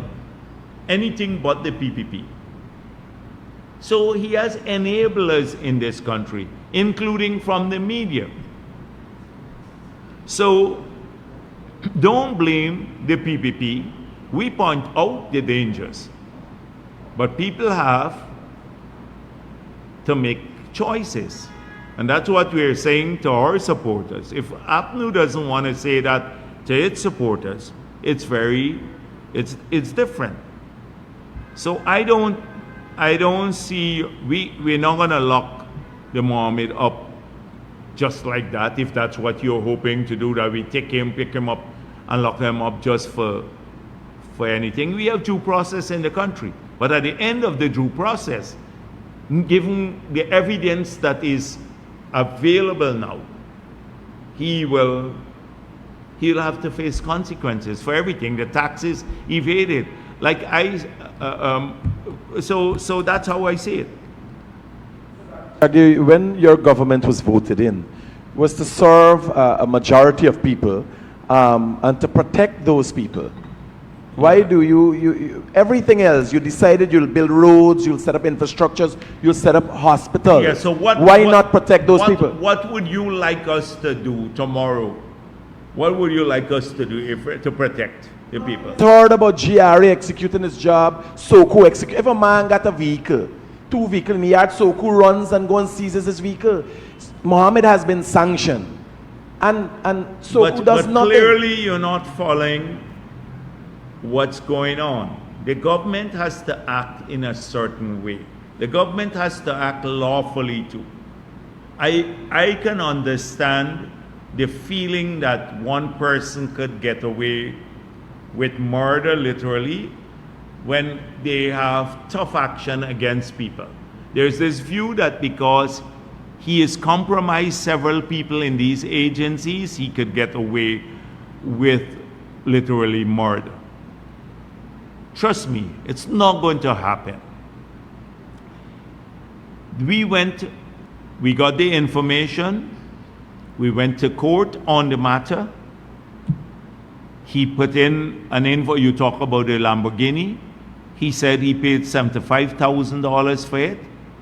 The United States government went, they found, the Treasury found the invoice, they spoke with the people. He paid nearly $600 and something thousand for it. We took it to the court.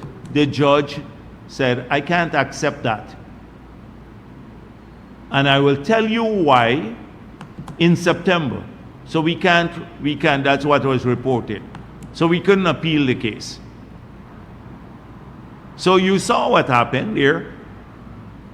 We did what we had to do, so he avoids accountability. But it's not gonna end here. Then the same invoice was used in the magistrate court. He was charged, and he will, eventually the case will come up, and he will have a chance to prove that he actually paid the $75,000, and then when abroad, when we have a ton of evidence, when it goes before the magistrate and they find that he is lying, that he submitted a false invoice, then the sentence will be pronounced on. So that is how we work. We work lawfully too. But he is not going to get special treatment because he is wealthy, nor would he face unfair action by the government because he is an opponent of the PPP. He will not face that too. We will go through the process. At the end of the process, I'm convinced he will face the consequence. You got to pay for all the taxes, and with the penalties, the way I see it. Because the US and us, we both have tons of evidence now about the $10 billion, the 11 billion, 50 million US evaded. So when the penalties are added here, you're talking not about 11 billion, you're talking about $25 billion if you apply the law. That's a lot of money. I'm not sure. Anyhow, let's deal with that when that comes up. All of those matters will be addressed in the future. Dr. Jagdeo, Mohammed, Azadin Mohammed rolled out his manifesto starting 3 o'clock today. It can't be likened to the outlandish manifestos made by the PNC, but it sounds more like him accepting his transgressions and looking for forgiveness through a manifesto. Fighting crime and corruption and I dealt with that. Dealing with disabled kids and these kind of things. It sounds like things might have been affecting him.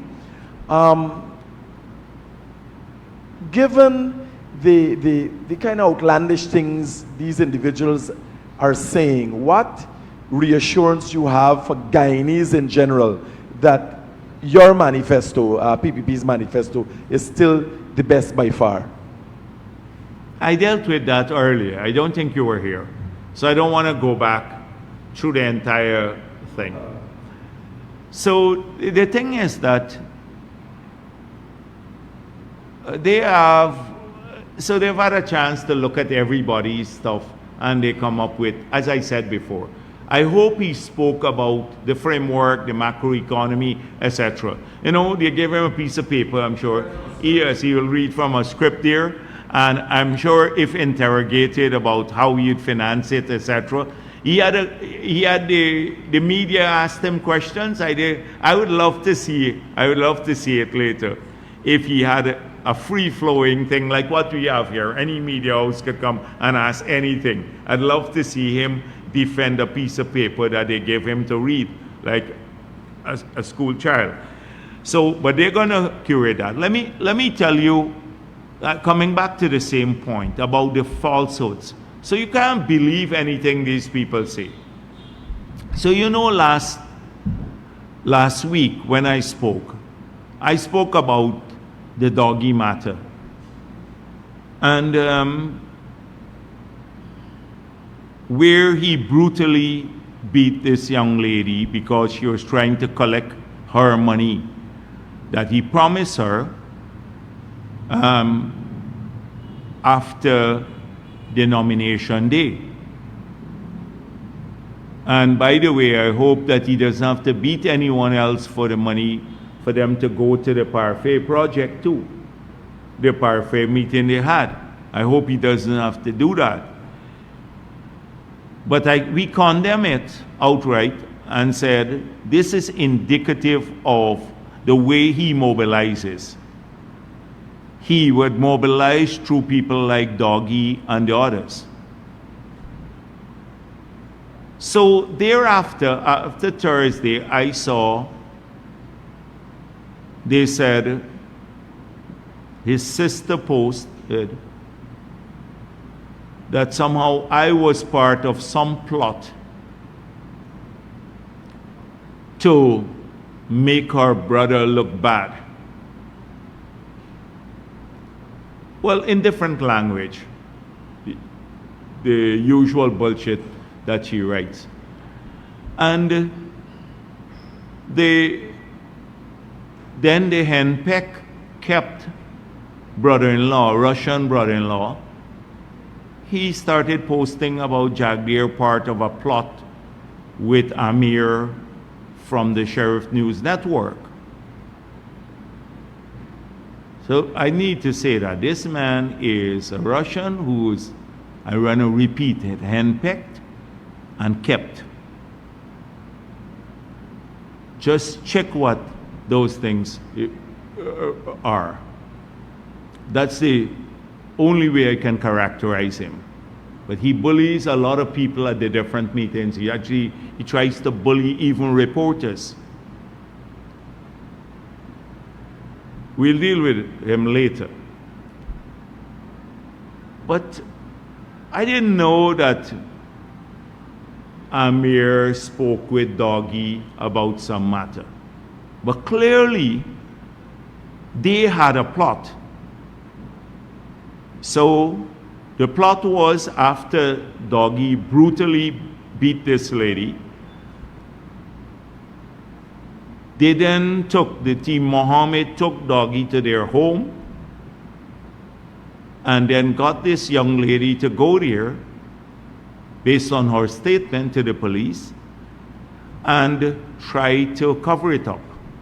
That is the team Mohammed, that whole criminal enterprise. Even threatened her with a gun that she couldn't leave, from what I saw in the media.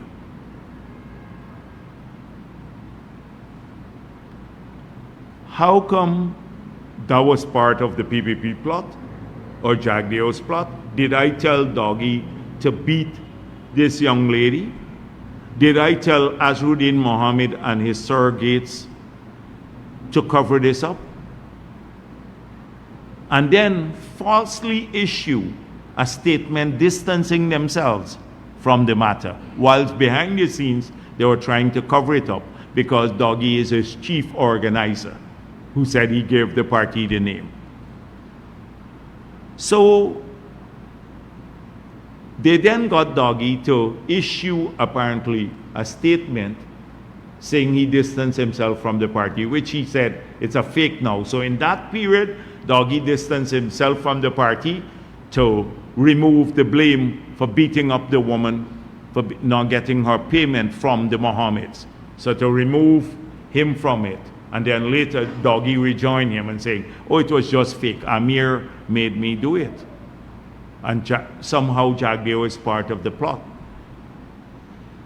So what came out of this all is that I started examining this a bit more carefully. And I had not paid serious attention to what this Amir from the Daily News or the Sheriff News Network was doing. People said they accused the PPP of telling him what to post. And many times there were posts made there that I don't agree with too. Lots of times I see posts there that I don't agree with. Now, we would never condone or endorse in the PPP. But it served their interests to make it seem that it was PPP telling him to do this, because they want to capitalize on this concept that they're being victimized by the PPP. You know, that's what they're telling people. Everywhere he goes, oh, the government take away my license, this is a wicked government, etc. That's the concept that they're selling to people to gain sympathy. So then I realized what's the real problem. Because Amir himself has been talking about it now, and it came to my attention that this is a family problem. This is a family problem and a family dispute. They have bad blood among themselves. I did not know that Azruddin is Amir's stepfather-in-law. I said it, when I discovered it, I was surprised, because then everything fell in place. I said it at the meeting at Patentia, and the ladies who were there were looking at me blankly. Clearly, they didn't know themselves. But many people don't know this. And they've been fighting each other for a while over their family business, calling people prostitutes and all kinds of things. All day long. Fighting, including this Russian brother-in-law engaged in like petty fight with women and everything else. That's the story, a dirty story that they have. And this guy, they don't want that angle to come out, because then you would see the true Azruddin. And that's why now I think they're trying to blame the PPP too. But if you dig deeper, then you will see this image that they're trying to create of him, philanthropist, etc., would all fall apart because of what's happening, the dirty kind of stuff that they have among themselves. So don't blame the PPP in your personal fight. If you and your son-in-law, Azruddin Mohammed, and your son-in-law Amir got a fight, you keep it among yourselves. Don't bring the PPP into this and everything. So they're blaming the PPP. We had a plot with some doggy through Amir to tell, as though we told doggy to beat up the lady for the money. It's all part of the dirty sort of thing. But they're accustomed to this, to wallow in the mud. Wallow in the mud. This is part of this. When all that you've been accustomed to, he says he's a successful businessman. He could manage things. What kind of successful businessman? He's been smuggling gold. You're not a successful businessman. You're a gold smuggler. And possibly other types of smuggler too, as Reuters said. Reuters accused him of smuggling cocaine and laundering money for the Russian mafia. You're not no successful businessman. So I wanted to get that point out. They're clever at blaming somebody else to hide the dirtiness. And watch how their trolls come on. From the time people say anything, they have an army of them who get paid, and some others who, if you click on their pages, they're all fake. They have about 15 friends, or that's all. And they're fake. They manage them together. So I just wanted to get that point out. Yes. Good afternoon, Vice President. Kim King for Guyana Standard. So the opposition in recent press conferences has been citing data from development banks regarding poverty in Guyana, which suggests that almost half of the population is living in poverty. But that data, when is the data from? It's 2018, 2019. Yeah, some of it is data. dated. Mhm. Right. It is 2018, 2019 data. And it keeps, and Nigel Hughes keeps repeating it as though it's current. Everybody clarified that already. This is what happened under APNU. So I'm sorry, Kima, for not allowing you to continue or interrupting you. But from then to now, so the old age pension has been doubled. 60,000 people more at a minimum are working. We now have more access to better access to health care. The children got a grant. A whole range of things have changed from then to now, from 2018 to now.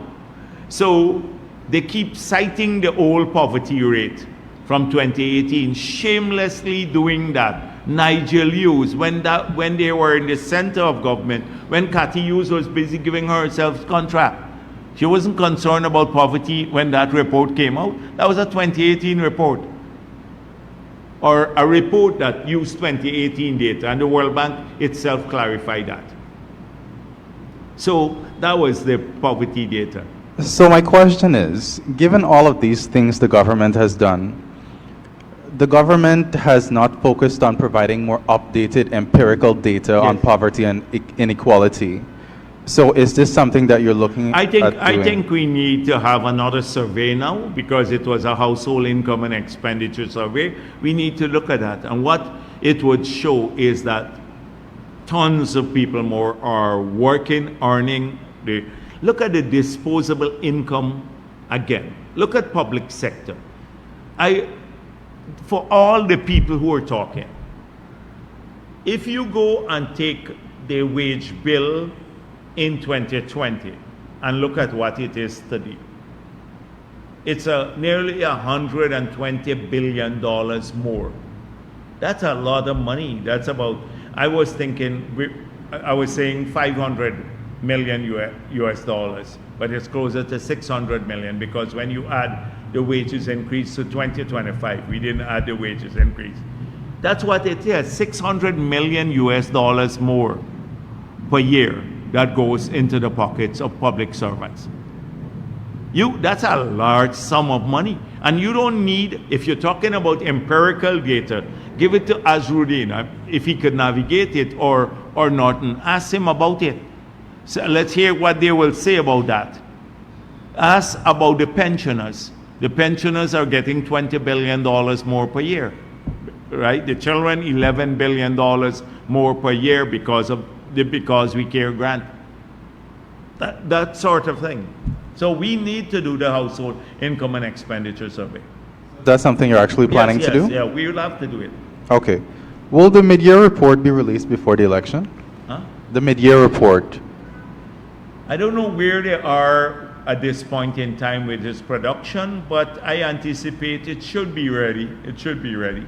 I'm now more clued into the elections. We have about 40 days more to go, and so I'm more clued into that. Note, the president talked about the draft migration policy as a tool for shaping Guyana's workforce in the future. Could you elaborate on how this policy aligns with your vision for a post-oil economy, especially if you could address the roles that the targeted migration that you want to see will play in meeting the demand for labor in the future? Yes. So a lot of people were pushing us to do a migration policy in the 5 years. And we said, no, because first of all, we have to get our own people back to work. A lot of them had lost their jobs under APNU. A lot more lost their jobs when when APNU shut down the country because of COVID. We had to get those people back to work. we've managed to get most of them back to work. We said we had to get jobs across the country, because although in Region 4 and 3 we tend to have more jobs, some regions still don't have enough jobs. So we started working at boosting spending in those regions through the public sector for roads, bridges, housing schemes, etc., that generated more income for the private sector, more jobs, etc., for people.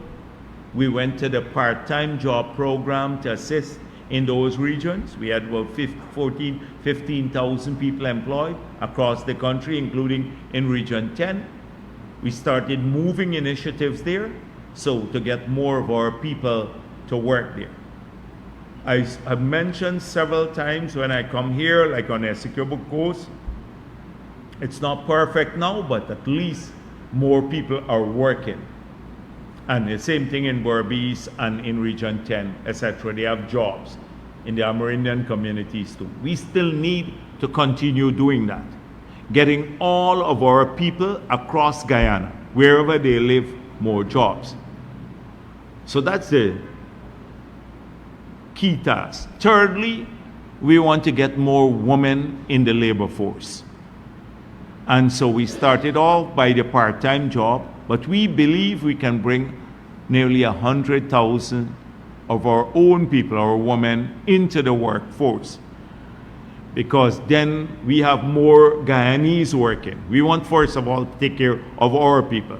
That's why we said, if you want to work a second job, now we're giving you 50,000 per month of the second job you don't pay taxes on. That's what we did the last budget. We want our people to work. We want more people to work more jobs, not because things are bad, but because they can move faster up in life. That is what we are doing. So first of all, taking care of our own people. That's the strategy. In the 5 years, we've come up with some labor shortages, but so we have allowed people to bring in labor for some of the big projects. Like the bridge across the Demerara River, they brought in labor. They bypassed highway, they brought in some labor. But we have kept it limited.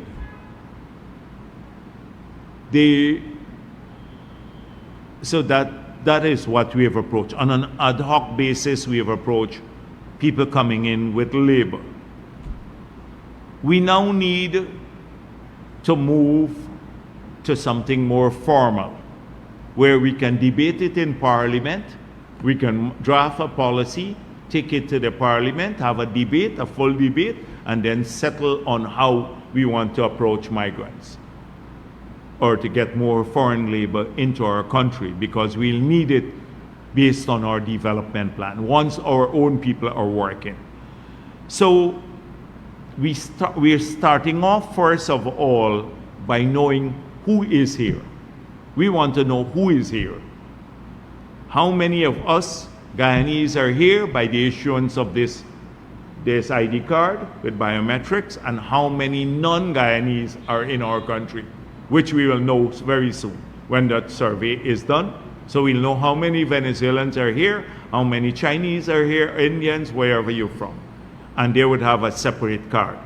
So you can only function in our society with this card, because it would be a requirement for our banks and everything else.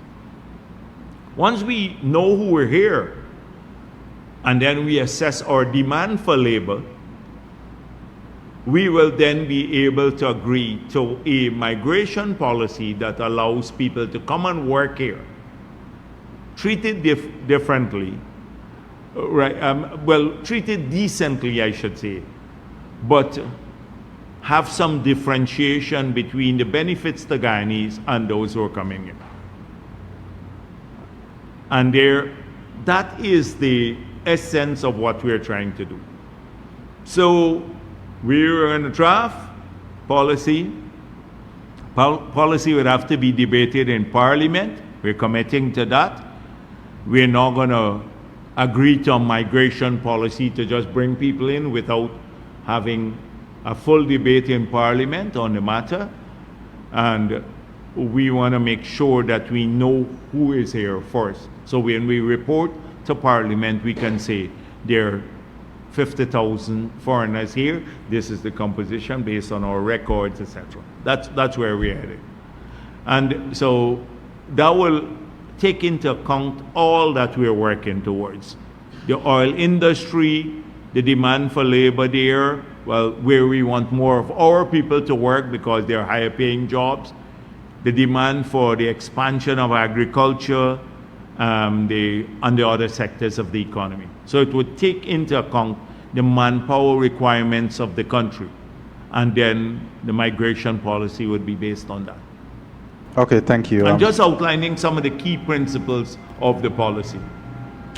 So you have said that opposition parties are hopeful that the PPP becomes a minority government Yes. after September. Do you see on the list of contenders parties that you can work with to advance your agenda in case that happens? We will work with people in the context of Parliament, but I don't see now the need for that. We've done our polls, and I'm sure they have done the polls too, and they know what the outcome is. It's unhinging a lot of people. They've already made it clear, anything but the PPP, that's their motto now, anything but the PPP, APNU and AFC and any one of the others.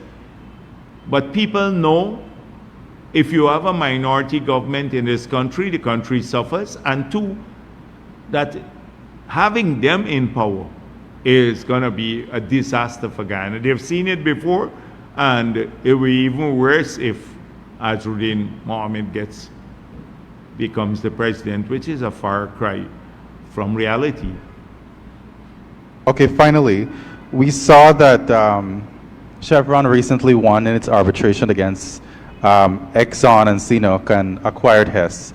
Do you see any immediate implications for Guyana of that? Not immediate implications. And as I said before, for us, it's just a change in the ownership of the shares. However, we didn't have any jurisdiction over that matter. We dealt with that some time ago in the past. However, having another U.S. major that had a kind of,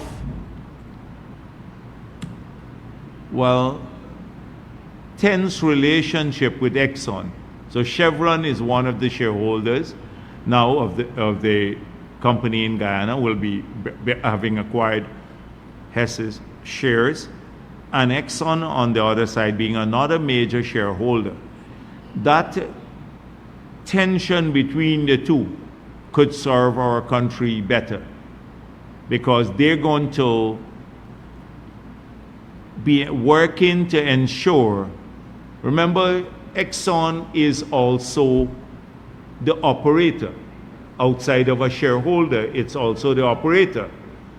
So I'm sure the shareholders would look at the costs for the operators to make sure that those costs are minimized and focus on maximizing output, because they, as shareholders, will be getting more money if that were to happen. The company is run more efficiently.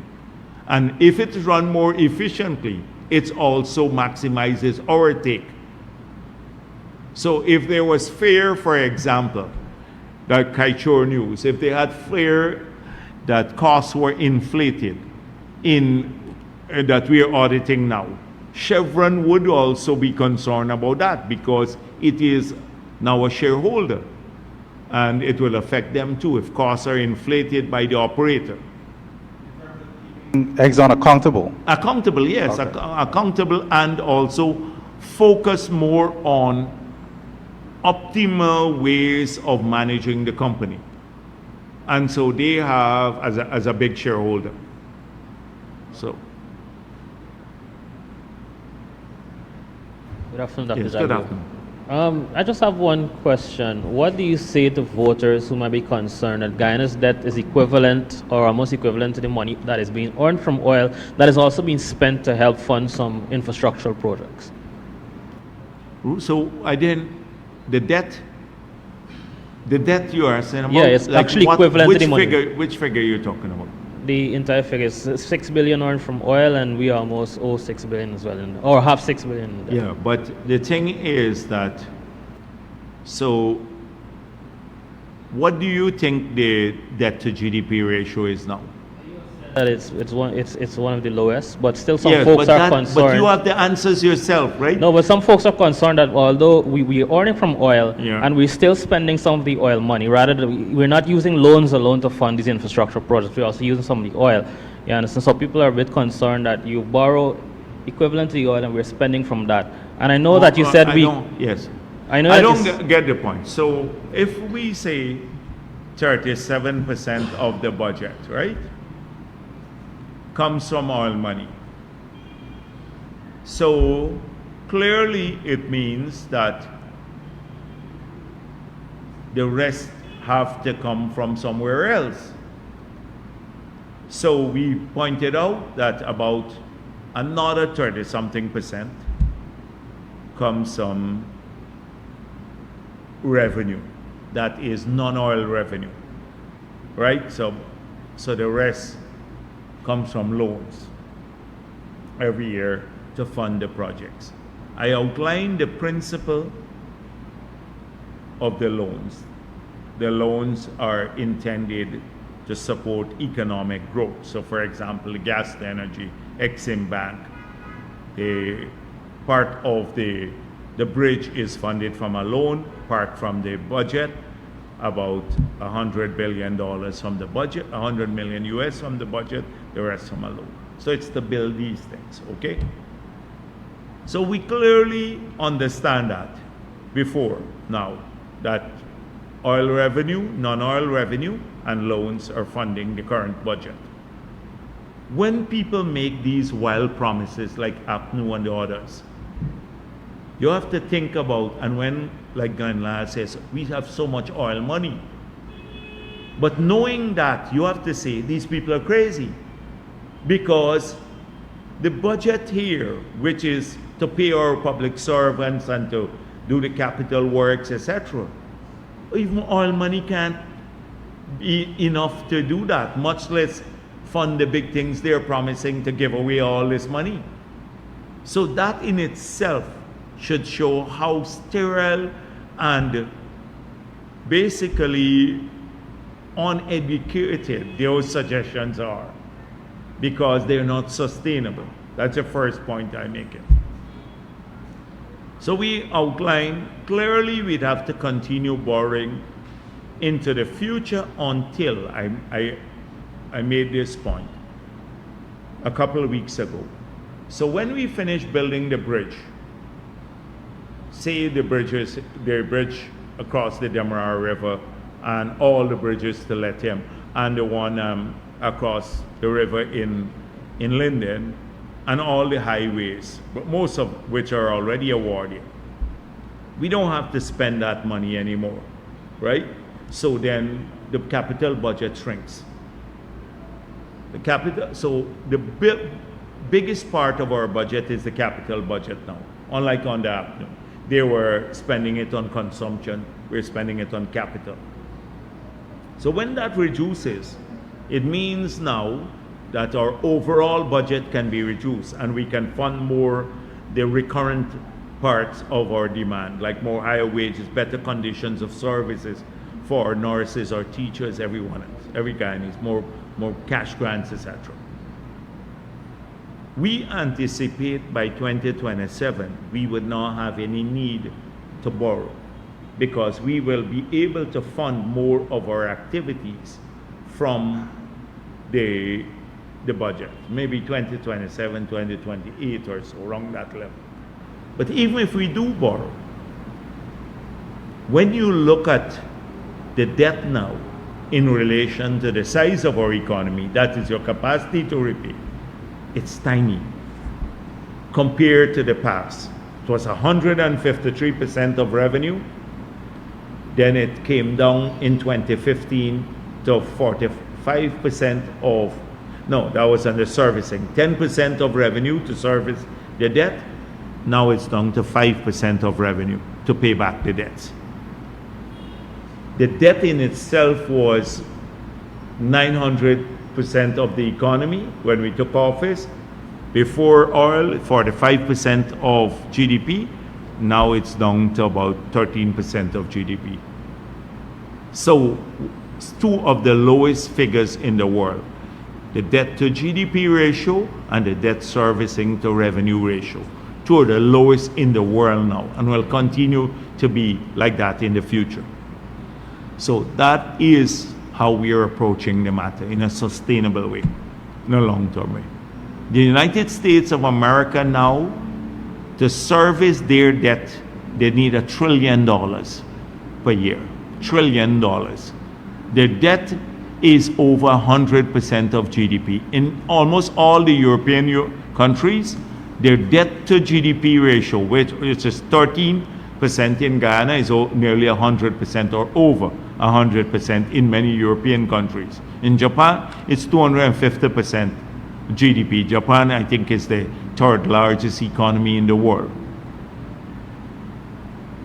And so that is how good a position, but it has to be sustainably managed. I hope Azruddin Mohammed dealt with all of these matters at his manifesto launch today about debt to GDP ratio and everything else. I hope he dealt with it. You weren't there, yeah. Critic went here? Oh, it's still happening? Oh, it's still happening? Okay, all right. Good afternoon, Mr. Vice President. Shenard Mentis, Sheriff News. Yesterday at the opening of the Biodiversity Summit, you spoke about prioritizing locals. What is one or a few areas the local population can benefit from your biodiversity plan? Secondly, the president in his manifesto would have spoken about having one of the largest gold mining operations in South America. Additionally, how would your government pair the increase of the gold mining sector with the conservation of our forested areas and creating the continuation of LCD, low carbon? Yes, I understand what you're saying. So this was a big concern dating back to 2009 or so when we were launching the LCDS. Many people thought that if we launched the LCDS, we'd shut down gold mining in Guyana, and that was not so. There's still possibility, even in our current framework, to actually increase gold mining in Guyana, because our forests, we have still one of the, in fact, probably the lowest deforestation rate in the world at this stage, when you look at the rate of deforestation. So doing gold mining, even expanding it a bit, will not affect that or global credentials. And we have a robust MRV system, monitoring, reporting, verification system, that supports this. So we over a large number of years, they've been doing a lot of exploration. So I think the gold mines now are ready to produce or to move into the development phase. So that's what the president is talking about. And we had grandfathered, I know Glenlal will be talking about them digging out the gold, but you saw the incentive regime for gold mining. It's a standard contract, which we have released. It's on the ministry's page. The Ministry of Finance put it up. It's a standard contract. You can see all that they're eligible for and what taxes they have to pay. We've increased the royalty rate just before I left the presidency from 5% to 8% for large-scale gold mining. right? So once it's over $1,000, huh? Yes. So we increase the royalty rate at that level. So it's clear that more benefits will come to the country. On biodiversity, the alliance, and it's more to push for global reform, but by signing an MOU with Yale, we'd be able to do much more work. We've done work with the Chicago Field Museum, Smithsonian, and now with Yale and a number of other organizations to do research for people. I pointed out at in my short presentation yesterday that we, even in the original conception, we were going to establish a Center for Biodiversity Studies. So two things could happen. One, if we put it as a center of excellence in our university, we'd be able to export educational services. We can bring in some of the best teachers from around the world on secondment from Brazil. We had offers from Brazil, from the US, India, China, wherever. And then recruit international students to come here to Guyana to do a high-level degree in biodiversity studies. So we'll be earning more as a country. When the students come here, they pay international fees, not it wouldn't be free for the foreigners who come here. Secondly, we'd be able, through a biodiversity center, to promote the orderly research, medical research by the pharmaceutical companies using our flora and fauna to develop new medicine and all of that. And Guyana will share the patent. We'll own some of these patents and then, share the benefits from the research. Our country will share that. So that's the second area. The third area is we have to identify more hotspots. So there are some hotspots in the hinterland where we have teeming biodiversity, like the fish population is very high or the insect population is very high, to put those under some form of protection. So the local communities will benefit. We need rangers, etc., to put those under protection. So there are multiple ways in which we can benefit from such an alliance. The global fight is for a sustainable enabling framework, and nationally it is to move forward with concrete specific benefits to our people. That's how we are approaching the matter. Dr. Jagdeo, last question, just to follow up on what Kimo Yeah, sure. would have mentioned. Is there anything that we can learn as a country or even your government?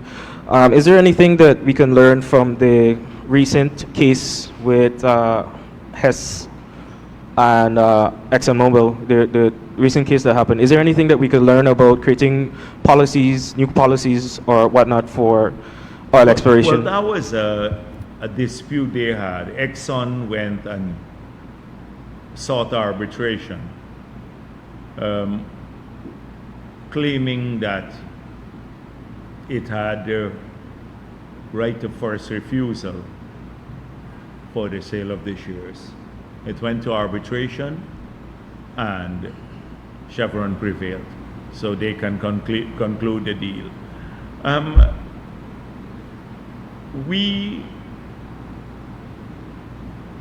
Arbitration is a big issue in the future, and developing maybe the capacity to do good arbitration to represent us. So we need to have a domestic core of some of the best lawyers, that mean training our young people to be able to represent us properly globally. But we'd always have to recruit in the best skill from other places too, because sometimes a lot of money is at stake when you arbitrate these matters. So maybe you asked me about what we can learn from it. So maybe doing a bit more, building out the local core, but at the end of it, you'd still have to hire the best skill from around the world to represent you, because the arbitration often takes place not in the local environment, but internationally. And therefore, you need people with the requisite experience. Okay? Thank you. Thank you very much.